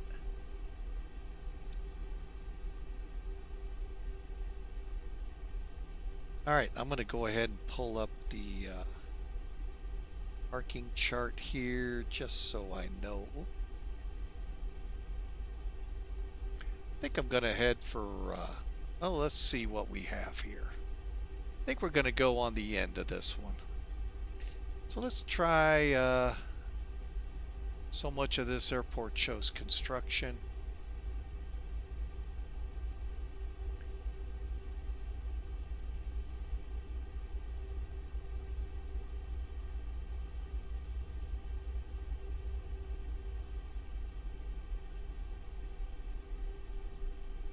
Try Romeo 5.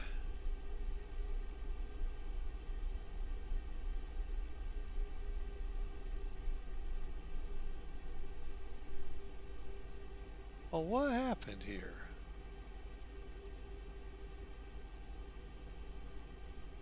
Huh. Don't know why that happened. It's not because of frame rates, because it didn't say that.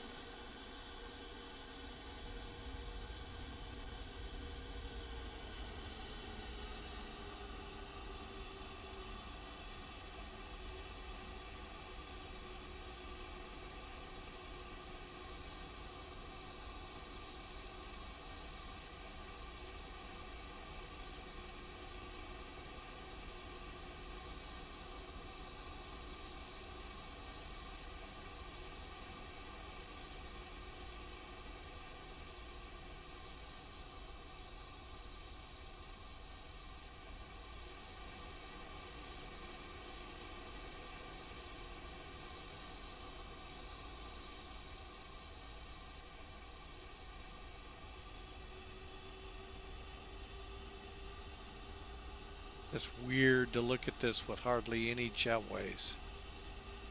And to think this used to have a ton of jetways.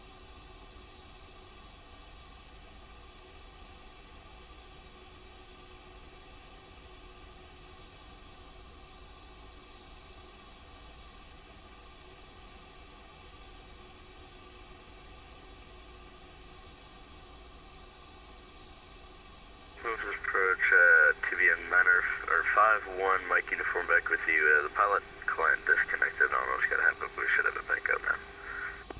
TBM 1 Mike uniform, roger. You didn't miss any calls. Descend and maintain 3000. Time to 3000, 51 Mike uniform. Alright, we're in the gate. Let's do a quick shutdown here. Alright, so landing lights, spoilers, engine modes, all back. Memphis approach, FedEx 876, 114.6, Condor 3. FedEx 876 Heavy, Memphis approach, ident. Ident for 876.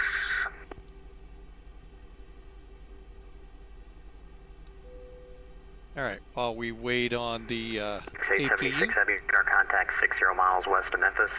Expect the ILO runway 18 We right. are in the blocks. Maintain I'll go ahead 10,000. and slide that out of the way. 10,000 for 18 right for FedEx 876 Heavy. Delta 1604. RNAV to ribs, runway 18 center, clear for takeoff. RNAV to ribs, Delta 1604, clear for takeoff, 18 center. There we go. Alright, so we're available. Leads. Approach FedEx 534 is ready for taxi. X534 Heavy, runway 18 taxi via Victor Bravo, cross from 27 at Bravo. Radars are off, brakes look good. Victor And Bravo, we're ready to shut down. and cross runway 27 on Bravo. Hold short 18 center for FedEx 534 Heavy.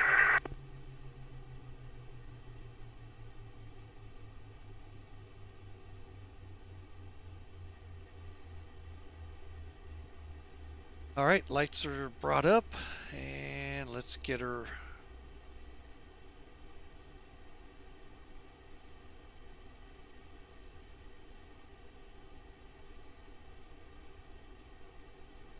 Chocks are in place. Ground power unit established.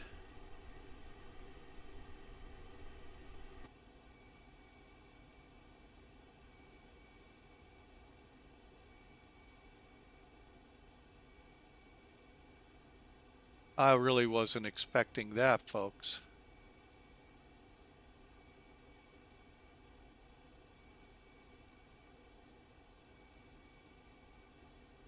Number 51 Whiskey, turn left heading 190, intercept the localizer. All right, well, For 51 Mike uniform. really wasn't expecting that. Number 1 Mike, form turn left heading 160, intercept the 18 left localizer. That's 160 to intercept the 18 left localizer. Yeah, I heard whiskey, so I was just a little confused there. Hang on a second. Delta 1604, radar contact, climb and maintain 16,000, say altitude. Yep, it's causing troubles. 2000 at Delta 1604. Easy to climb 1600. Delta 1604, climb and maintain 16,000. 16,000. 1604. All Number right, 1 Mike there we go, uniform. folks. We're into Turn left blocks heading finally. 150, 5 miles from Ronnie, main. Okay, we're off ATC. Finalizing out here real quick.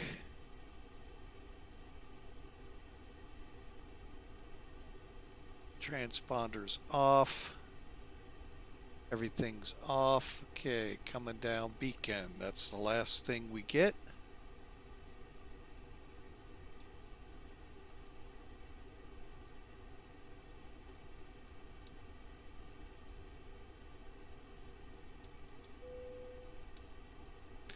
All right, folks, welcome into Memphis.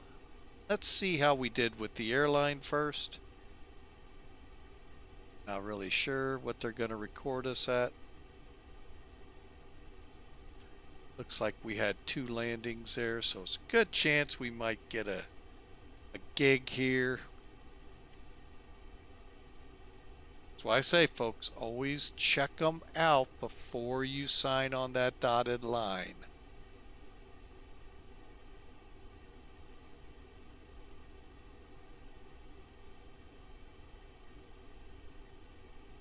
Alright, well, it got accepted, I think.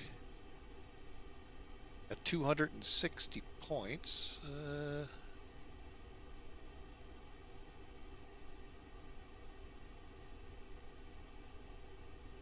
Livery. Okay. Whatever. Alright, so it's a livery flag on it. I ain't worried about that. But, overall, folks, this is a good landing. They got us at 371. That's fine. And everything looks good point-wise. So, yep, overall for them, a good landing. Good flight. Now, let's get rid of X-Pilot. And Sim Toolkit's overlay. Let's bring in Sim Toolkit. And let's dissect the landing as best we can here. Okay. Right, there's Sim Toolkit. Well, Sim Toolkit put us at 573. So we'll be taking the graciousness of a 371. Alright, so we'll just go here and here. Have to go in and check that flight. Should have put Northwest up here, but whatever. Alright, so here we go. View the details. Alright, so 2 hour 32 minute flight, 660 miles. We burned 5,300 kilograms of fuel.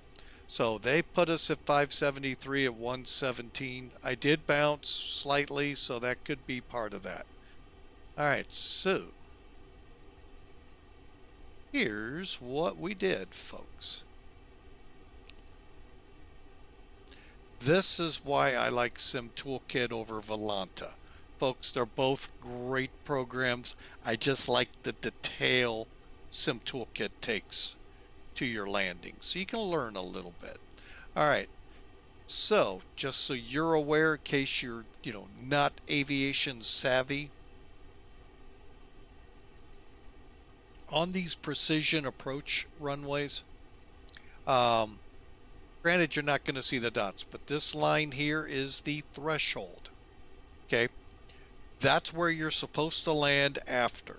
Okay, each hash mark down here, so like this set, this big set, then from there and there and there, is 500 feet apart.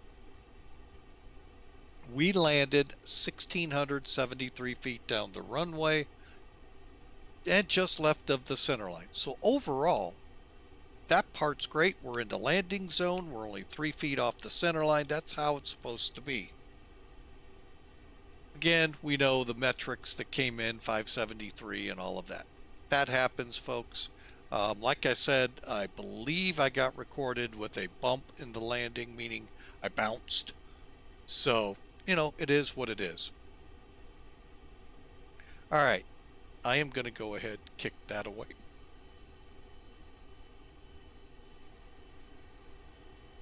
There goes the jetway. Still can't believe we got the one way down there, but that's how it happens. And I'm going to close the door here in a minute. Just want to make sure the brakes are set. And remove. And we're going to remove and remove. All right, let's take a look at this, folks, if it'll let us. Built in, this is not a plug-in or anything, is a replay mode. And you don't have to download it. You don't have to install it. And then you don't have to start it where you want the replay to start. As you can see, there's 4 hours, 24 minutes worth of on here. So I could go all the way back to when I started the sim and go from there. Before we move, I'm getting rid of Sim Toolkit before you all tell me to. Let's take it back and find out.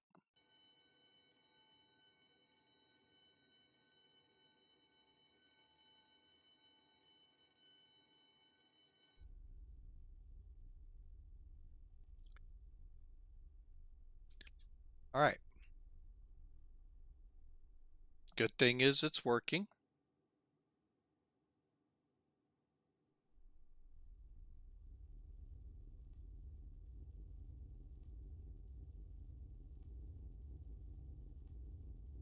Now, you're not going to be able to learn anything on your gauges from here. All right. Gonna let you know that for now.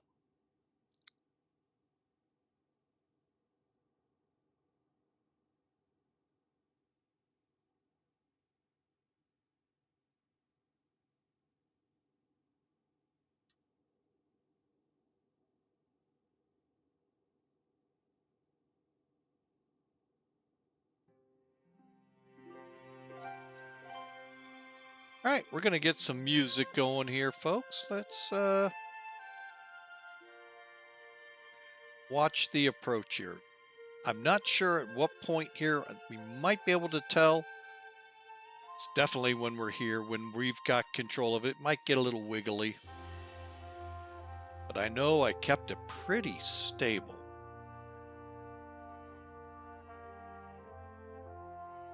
See how prominent those are? That's where your aiming point is visually. I over-flared just a little, that's why we floated. Boom. And see how she left the runway? It took the first one. Okay.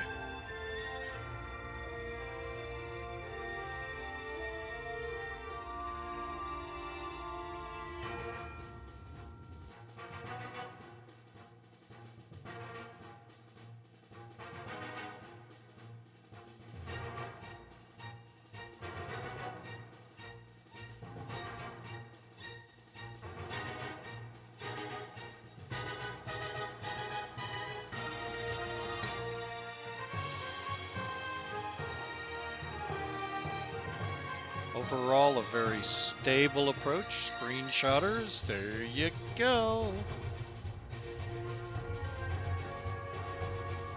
Look at that sunset. Oh, beautiful shot for those that got them.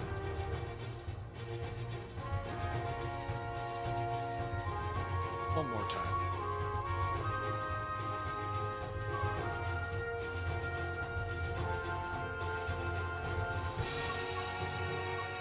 You can see the overflare causing it to float. Had I just eased it back a little more, she would have probably been a really good landing. Oh well, you know, those things do happen, folks. All right, we're going to come in, looking out. Uh-oh. There we go. Look at that sunrise, or sunset. Looking good.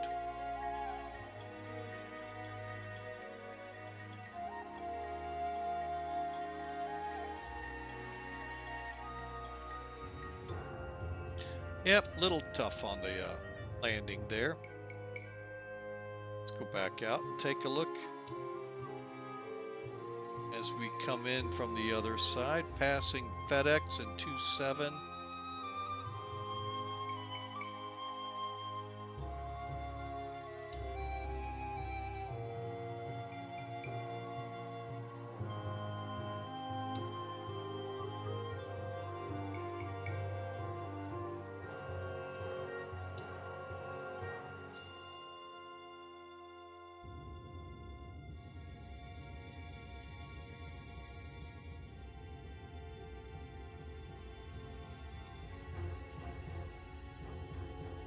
Okay, we're going to go back out one more time. We're going to look at it from a different angle. Then I want to pause it in a couple spots.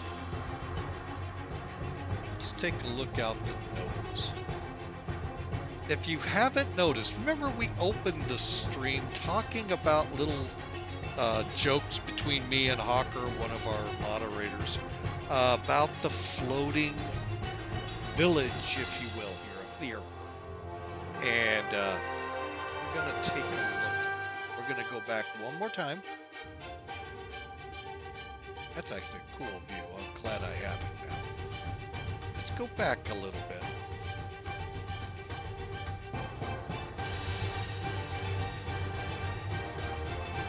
Let's pause it. One of the big floating areas was here on the FedEx ramp. Part of the tower was floating, as well as up ahead. Speaking of the tower, let's get a tower view. And as we're going out today, folks, welcome in Memphis in the background as Northwest 857 is on approach.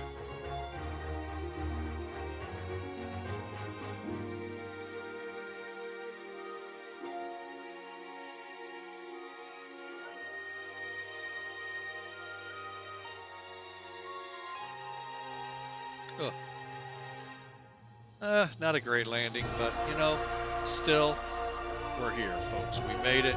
Great run. Thank you all for being a part of Flying with Mike. It is always a pleasure to fly. Just thank you so much. Thank you for being a part here. I hope you all have a great day, and look forward to flying another day next week. We will not be on tomorrow. We have a baby shower going on in the house, so nope, no flights tomorrow on stream. So you all have a great day. Keep watching our Discord channel. Keep watching down in the About for our flight schedule, stream schedule for next week. For now, folks, as the aircraft exits the runway, thank you for flying with Mike. God bless you all, and have a wonderful weekend. Be safe.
Thank